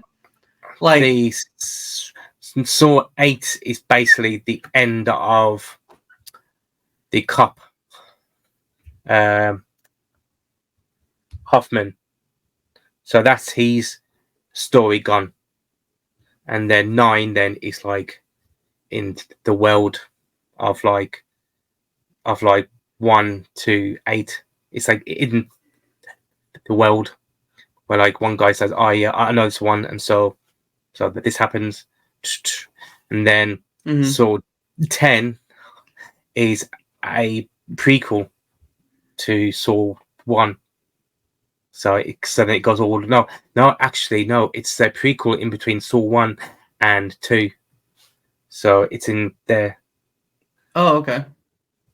Would you recommend like the Saw franchise? Do you think it's like really good? Do you think they're really fun movies? Do you think they're like what do you think of them? Obviously some are better than others, but like I would say yes for the story, because these stories are always good, because they always have the twist like, oh, that's really good. But if you watch them, half of them are really badly made, like because they focus on the gore. So because when Saw 10 or Saw 8 or Saw 6 that come out, they go, oh yeah, we know it's gonna be really gory, and they focus on too much of the gore than the dialogue. Because I watched Saw 4 the other day, or Saw 5, and it's not that good film. Like when I saw it years ago, I thought that film was really good. Then I re-watched it. The dialogue is really bad, and this story was good, but then the gore was like, oh yeah, it's just over the top gore. So I would say yes for the story, but if you don't like the gore films, then don't watch it, because it's very gory. That what you said, I think, would make for a fun episode, or a fun topic to kind of have for future, doing future episodes, talking about the horror films that you liked when either they came out, or maybe you just saw them at a younger age, and now you go to see them now, and you're like, I don't like it as much as I remember liking it. You know? Like I watched 8mm. Oh, years I love ago, that movie. Yeah. And of course that's amazing. Now, if watching now, Nicolas Cage is really bad in film. Yeah, he is. He is. When he watches the video, or the projector of a set of video, and he's drinking, he goes, oh my god, oh god, oh god, oh yeah, oh god, oh come on. And he's at the house, and they have him watch the tape before he goes, and oh no, oh and it's over the top. I think why I like that movie so much is also because it's like a time capsule. It's you get to see Joaquin Phoenix before he really blew up, as far as what he did with Joker, and what really got him well known. That was the movie that really everyone was like, holy shit, Joaquin Phoenix. Besides Gladiator, I feel that was a big one that seeing him in 8mm, it's I like him. I like his character better than Nicolas Cage, Nick Cage's character. Nick Cage can't act. Oh my god! He can act, but he's one of those actors who it's really crap, but you adore him because he's just Nick Cage. Yeah, it's you can't hate him. What's so good? I love what I like about him is that he's got 6 gears, right? But he only knows how to use 1, 3, and 6. He doesn't know how to use in between. He's always he's always very extreme, or he's just way too dialed back, and it doesn't deliver the right emotion. Over the top. He goes over the top. Yeah, that's what I'm saying. Come on, man, let's fight. Or wahoo! Or oh god! Oh yeah! Oh no! Oh god! I think one of the best. I'm home. I think one of the best movies that he did, that I really liked him in, was Panos Cosmatos movie. What the fuck is that movie called? It starts with an M. I think it's a name. It was Nicolas Cage. It's that trippy movie. You know what I'm talking about? The cult comes and they kill his girlfriend. Mandy. Mandy. Yeah. Yeah, that one was good. I liked him in that. Like when he's on the toilet and he's got like the tiger shirt and he's like drinking the like liquor and stuff. He's like like that. Like when like for some reason like certain films like I think like Panos like had a really good way of capturing him in his like extreme acting ways. You know, his extreme acting tendencies. Like, because I think he really caught a lot of really good Nick Cage drama, you know, like Nick Cage, you know, there's really hardly no talking in the movie. So he doesn't, you know, get to fuck up stuff with saying some really awkward sounding lines or something. I think if you have no dialogue in the film for like with Nick Cage, he's really good. But when he starts to act like talk, it's just half time it's just over the top, or like half time it's just like bad, but it's good bad. Like, it's bad, but that's good. It's a bit like Tommy Wiseau in The Room. Yeah, The Room is badly made. It's awful, but you love it. Yeah. You love it because it's bad, but you love it. And he can't act, but you love him because he's that bad. You just love the guy.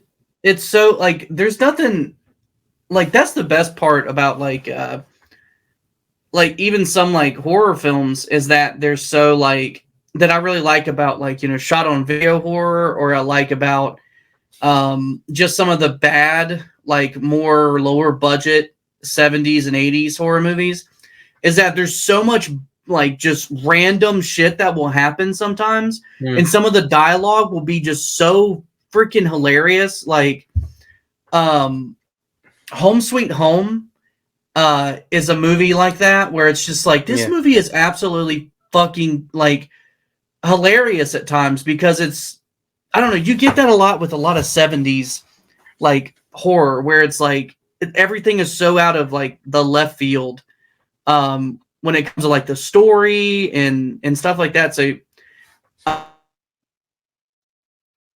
don't know, that's I think also horror is like my comedy. Like I never go to watch like a comedy movie because I feel like horror has just as much like awesome special effects, like gore stuff, story, and comedy. Like the genre really kind of encapsulates like some of the best parts of other genres. You know, I think like the cheesy films, the cheesy horror films are always good for like a late night. So if you just want to have some drinks with your friends, you would throw on like Happy Birthday to Me. Is it? Mm-hmm. Yeah, Happy Birthday to Me. You would throw on like Attack of the Killer Tomatoes or it's Killer Clowns. You would throw on those when you're having like some like having like when you come home from like a night out, you like just throw on just a film because when my brother used to go out drinking with his friends, that would always like come on by like 2 a.m. and they go, Kieran, I said, go and find us most like crappiest film. So I would find like I can't remember that film. It was Toll Box Murders. The original film. No, it was the remake. So then I would just place that on, and they'll be like just laughing and going, "Oh, this one was terrible. Oh, look at that!" And then they were just laughing all the way through.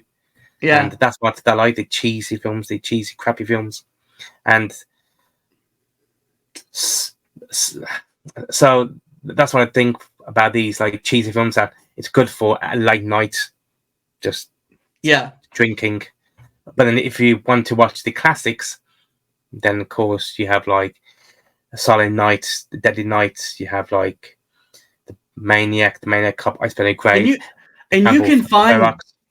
I'm just saying, like with those movies, you can find so much humor in them. Like Silent Night, Deadly Night. Whenever like the little boy goes to see like his grandpa, and his grandpa's like not talking because he's like some kind of like he's just old or whatever. And then the parents leave, and he's like, "Have you been good all year? Have you been?" And it just his voice and everything is just fucking hilarious. Like it just, I don't know, that part always like just killed me. Just made me laugh so hard. And there's a lot of that.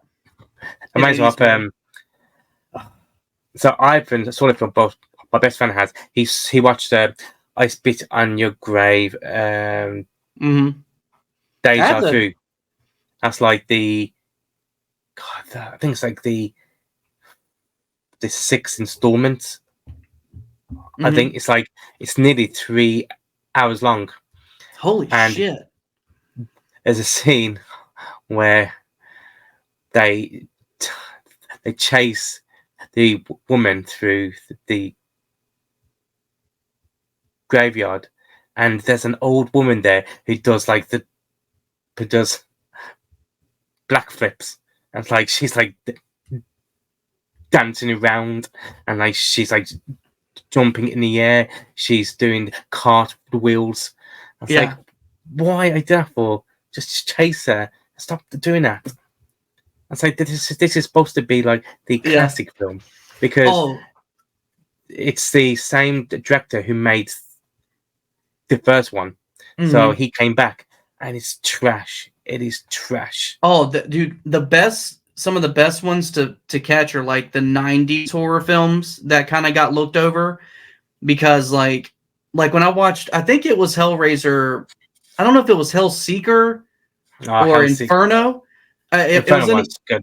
It was either one of where the guy goes to. It's the one where the detective or whatever, he's trying to find this. He's trying to find the engineer. Yeah. Okay. That's, it's Inferno. I love that film, dude. I do too.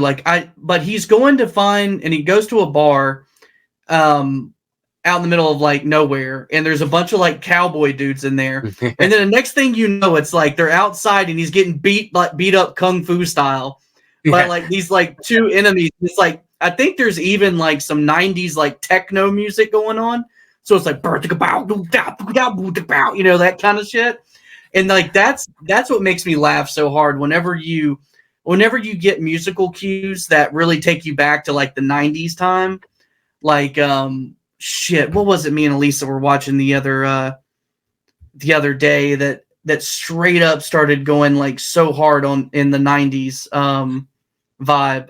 Fuck, I can't think of what it was now, but she was like, wow, this music's really taking me out of this. And it's because it's was big in those days. Yeah. Big. So like Blade had it, you know, it's like Blade used it right, you know. It's in a nightclub. Yeah. But you can't have it like when you are just randomly fighting against some cowboys in. It's so random, because it's like with Inferno, it's like, I love Inferno because it has like that detective noir thing going on. You got the narration from the main actor kind of coming. Like, I love that kind of stuff because it's very like I said, noir, like old school kind of gangster movie kind of thing. You know, I like it where like the guy goes, if you hunt for the engineer will hunt you.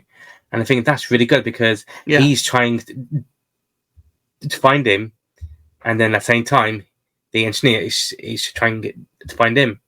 And engineer is obviously so much better at it, because he's that movie like really gets like crazy. And if you haven't seen it, like both that one and Hellseeker, like Hellseeker is basically like a remake of it. It's like it's kind of the same idea, but it's not done as well. I've seen Hellseeker. It's got the actor from like the Allstate commercials. I don't know if you have Allstate where you are, but like the guy that's Mayhem or whatever. I vaguely remember it, but I remember. I just watched him recently, so I have him like in my head. But Deader is the one that stars Ashley Lawrence from the first one. Yeah, is that yeah? Or is it Hellseeker? Because Deader has the great twist. Yeah, because she's in the car and there's the crash, and I can't remember if that was. I think that is Deader. I think that's but that's the detective. He's a cop, and like no, you're right. That's Hellseeker. I think that's Hellseeker. Hellseeker, yes. Yeah. I don't think. Oh god, I'll have to watch it again. What's the one before Inferno that's got like Bloodline? Dude, I love that one. Nice, good. Nice, really good. I was surprised, dude. I remember. So I never saw those movies growing up, and if I did, I saw them like bits and pieces of them. Because Hellraiser, I wasn't really allowed to watch. Like Hellraiser was like a little too extreme. Yeah. But for some reason, my parents were like, "Oh yeah, Friday the 13th movies. Those movies are dumb. Like they're not going to affect you in any way." But little did they know that me watching those movies got me obsessed with like all this shit. I think Friday the 13th wasn't extreme as the Hellraiser, because with Hellraiser, it was like I would say a romantic horror. Well, like erotic. Back in it was an erotic horror gore, because back in those days it would be a gore film because of how like there's like lots of blood everywhere, and then now it's just like a classic now. But I think back then it was like, oh god, that is extreme. Yeah. Oh yeah. I mean, you look at like more like supernatural gore, like that is in a way. Yeah. You know, it's not like, you know, someone just getting stabbed with a knife or like their head cut off or something. It's like people dying in extreme ways, like getting ripped apart by chains, or like a body walking around with no flesh, and it's like, you have to make me whole again. Like there's a lot of darker things going on than it would be in like a Friday the 13th. Friday the 13th film movie. It's not that gory. It's just like, no, don't. Yeah. And then the Kevin Bacon scene is where that thing goes through his neck. But then with Hellraiser, you have like when Frank, he gets pulled apart.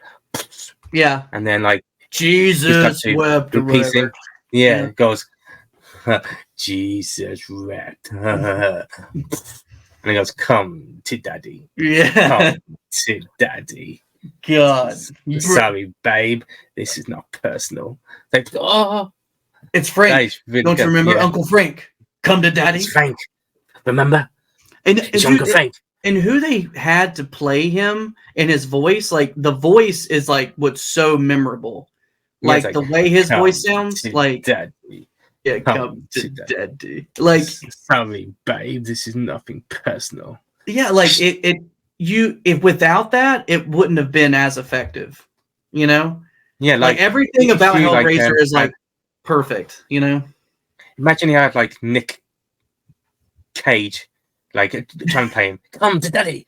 Come to daddy. Come to daddy. He's just like screaming like fucking nuts. Like, God, come to daddy.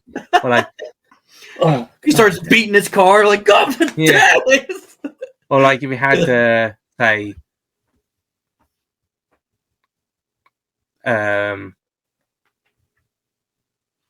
Arnold, come to daddy. Like Arnold Schwarzenegger, come to daddy. Come now, to me. If he would have done it right after Terminator, and he's already kind of like, because dude, like Terminator, when I was a kid, it didn't like scare me, but it wasn't a movie that I laughed at. You know, it wasn't anything about that movie that made me like laugh that I remember. Like I remember thinking Arnold is scary. Like when Arnold is just straight faced, like no emotion, a killing machine. I need your boots, your car. I need your boots, your clothes, and your motorcycle. Yeah. Like, sorry, man, I can't give it us. And I just punched him to the heart. Yeah, it's like wow. And like I remember back when I was younger too, like rewatching Terminator, I used to think like the scene whenever he's like pulling his eye out and he's like repairing himself. Like I thought it looked so real.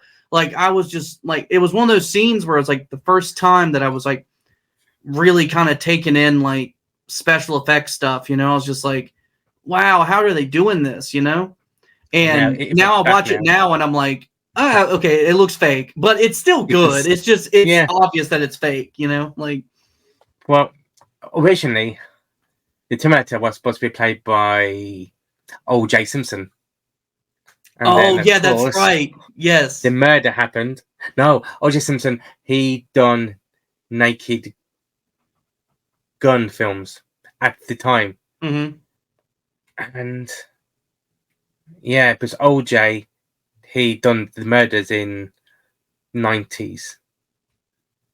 I think it was in somewhere in the 90s he did the murders. But James Cameron wanted O.J. Simpson. But I don't think it would work. No. So then they got this guy from Austria who just done Hercules in the New York, and unknown name done the Terminator, and of course it was a success. Yeah, that movie blew him up. Imagine if O.J. Simpson actually played the Terminator. Imagine how that would actually imagine how that would actually play out. That would be like you wouldn't have the same effect that Arnold had. Yeah, Arnold's voice, be like a straight voice. Yeah, his voice, his bone structure, the way that he's like, he's just a big dude. A Terminator. You know he's a Terminator, but the way that he was shot, like, I mean, they just made him look imposing. Like OJ, I think he would be like too much of a sports person because he did play American football. Then he wouldn't look like a Terminator. Yeah, I think he would have given the performance. I think he would have given the performance too much life. Yeah, where like Arnold, there's no emotion. There's no emotions. Yeah, like he did that really well. Like in Terminator 2, amazing film. He was amazing in that film.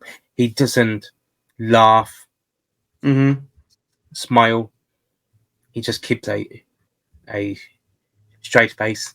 Oh, in the second one, doesn't what's his name try to get him to smile, and he does like a teeth thing? Yeah, that one I can't remember. Yeah, it's Edward Furlong. He goes, "Hey man, why can't you use smile?" And he goes, "Yeah, I don't think you should smile." Yeah. And then he tries to give him like really cool like catchphrases, like so say "Hasta la vista, baby," yeah. And goes "Hasta la vista, baby." Goes, yeah, that's brilliant. It's like that's brilliant. And now that's like the most famous scenes. Like, I'll be back and "Hasta la vista, baby." Oh yeah.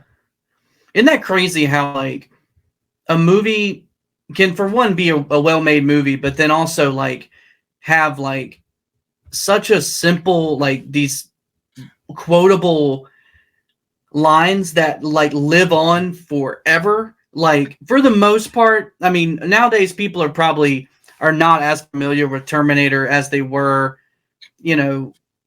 maybe more like a few years ago, as far as like the original movies and stuff. But you hear "Hasta la vista, baby," it's like, unless you live underneath a rock, you know where that comes from. I think films nowadays, you won't ever get a memorable quote. I don't think that, like, when I watch like the films, I won't remember a quote. If you go back to the old days, you have Star Wars, Luke, "I am your father," or "I am your father," and you have Terminator, "I'll be back." Mm-hmm. Die Hard, "Yippee-ki-yay." Right. RoboCop, "Dead or alive." Yeah. See, you have all of those. Even go back to the 90s, you have Scream. What's your favorite scary movie? Oh yeah, that's like one of the biggest ones ever. Yeah. Exactly. Now we go back. Now if we go forwards, you have Fast and Furious. There's only one famous line from Vin Diesel. I don't have friends. I've got family. See, just like that. So, so everyone will know. Yeah, that's one of the Fast and Furious films. Yeah. But then, if you look at like John Wick, there is no memorable quotes that I remember. That's true. I love the John Wick movies, but I there is no quotable lines really. Like Taken, there is. He goes, I know who you are. I know where you live, and I have I have moves or like I'm trained. I have skills. Set of skills, and I will come and find you. See, that's famous. I will come for you, and I will find you. And so when I find you, like it's like that. See, now that is a famous like quote. And now, if you look at all of these new films, I can't remember one quote because it's not memorable. It's not now. It's just like that film was really, really good. It's just it's made film, but the quotes I can't remember because it's not memorable. Right. And then if you go back to the old days, The Thing, where it goes like you can't trust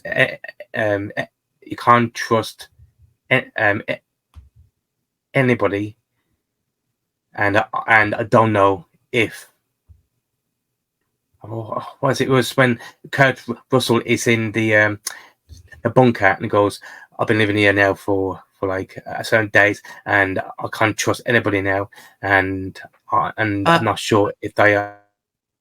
I know what you're talking about. Living. I just can't remember. I can't remember its exact line. A famous line, and it's famous. See, and now, like you have the Conjuring films, the Insidious films. They're really amazing films, but I can't remember any of the quotes. I can't because there's no quote. Yeah, no, not that I can think of for those movies. I am terrible when it comes to like memorizing a line. Like it really has to stick with me. Yeah, like for me too. Like what? Like Saw. Yeah, everyone knows that. Oh, of course. On play game. Yeah. Hello, Mark. Iconic. Saw done. And then if you have like say Friday the 13th. It was supposed to be like, is it kill, ma? Yeah, kill, ma. And then suddenly he changed it. Like, yeah, brilliant. And Nightmare on Elm Street. It's like if Nancy doesn't wake, like if Nancy falls asleep, just wake up at all. And there's Welcome to Prime Time. Oh yeah, bitch. And you welcome call this to Prime wet Time, dream. bitch. Welcome to Prime Time, bitch. Oh, like Freddy was the king of that. Like, of course, you know his one-liners were like amazing. He was like the first horror icon because you had Jason Voorhees, who was good, but he just walked around. But Fred Krueger, redefined it all, where he talked because he was the first icon to actually talk. Michael Myers, Jason Voorhees, they couldn't like even say a word. Then you have Fred Krueger, who talked, and he was saying these memorable lines. He was the first one to be a quirky guy, you know. How like come to Freddy. 1, 2. How was this? Yeah, 1, 2. Freddy's coming for you. And then 3, you have 4. Like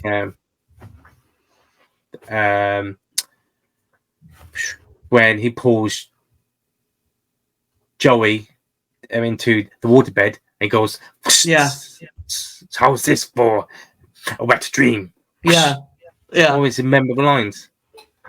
and Bonner teeth, bitch. Mm-hmm. And then see some of the lines with Jason Voorhees.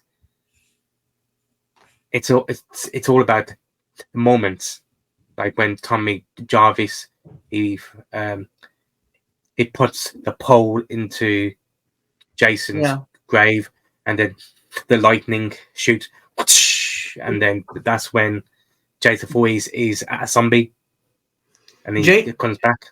Jason movies are they're quotable, but they're quotable not from him. It's from like the characters in the movie. Like there's definitely like parts that are funny and like memorable. I'm trying to think of like one off the top of my head that like jar. So in that one where I need to end right after this because it's getting late here. But we will do this again for sure. Yes, because this is a lot of fun. But there's a scene where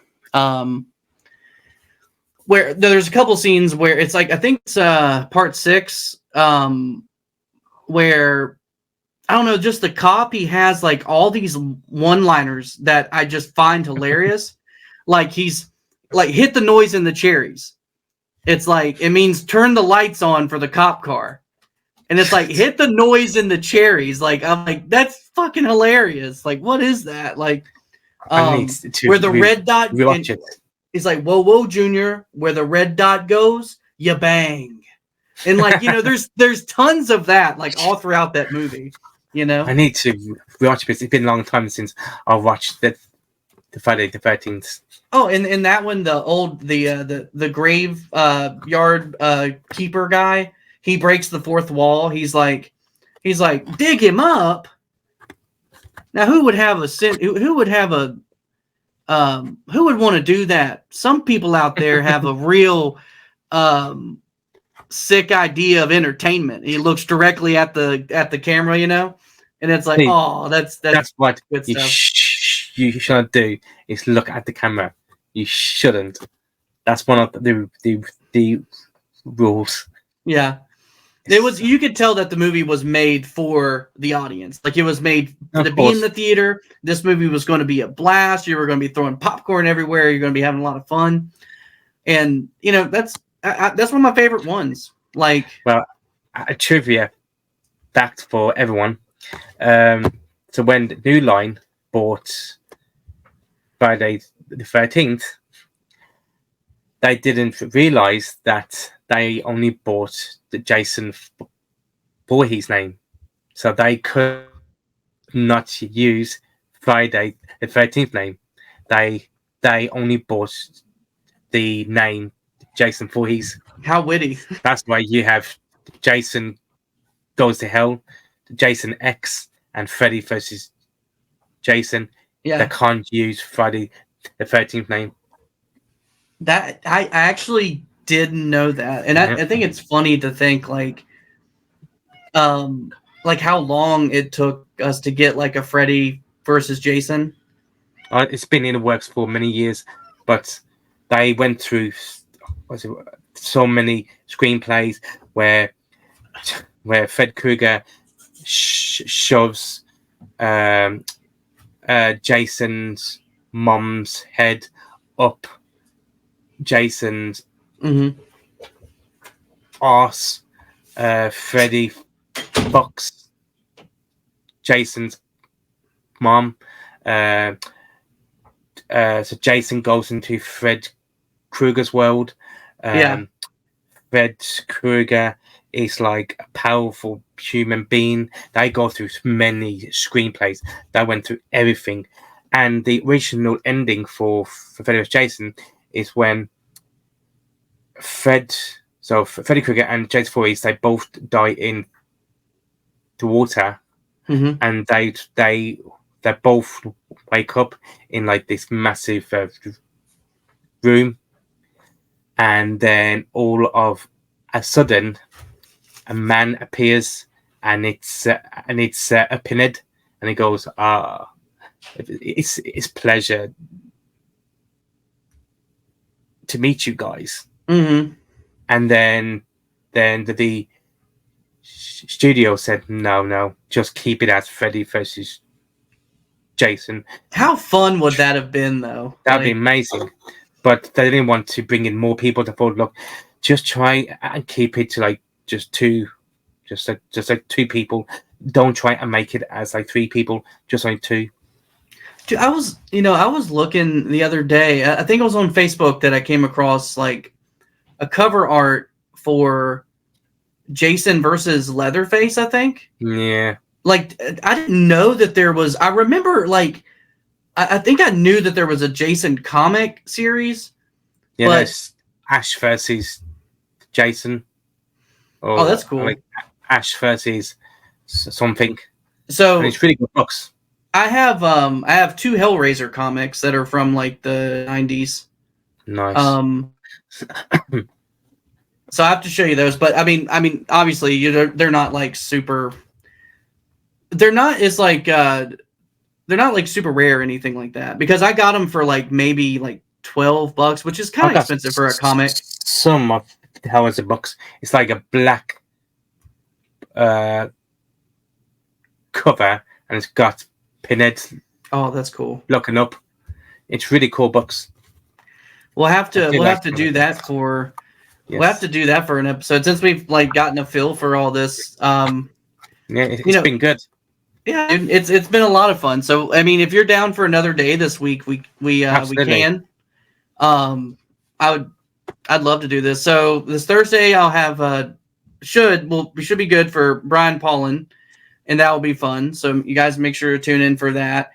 For Friday, I'm supposed to be interviewing and like having a guest host that's he's a horror rapper. I'm not really like into that kind of stuff. Nice. But it's still cool, and I think the music that he writes is kind of witty, and he's also a huge horror fan. He collects a lot of stuff, so it'd be kind of cool to bring him on and see like what inspires him to do what he does and what he collects and all that stuff. So it ought to be a lot of fun, and of course we'll have Kieran on more. Maybe we can do something Wednesday or something if you're down. Yeah, I'm free all day. So get it down, because I feel like if I do it too much, it's not going to be special. If I do it if I start doing it like once a week, then it more people want to watch it, kind of thing. Absolutely. Possibly. But I appreciate you guys tuning in today, and I hope maybe you took something away. Maybe you picked up. Maybe we talked about a film that you're like, hey, I want to go check that one out, or hey, I didn't know that fact, or whatever. Martyrs, you must watch. Go out and watch Martyrs now. That's a recommendation from both of us. I even put it in the comments for you guys for Martyrs, Frontiers, Inside, and High Tension. And all those movies you're going to like. Martyrs is probably my favorite out of all those, but yeah, definitely check out Martyrs. We both recommend that to you guys. Check it out. All right. Later, you guys. Thank you much. Thank you, man.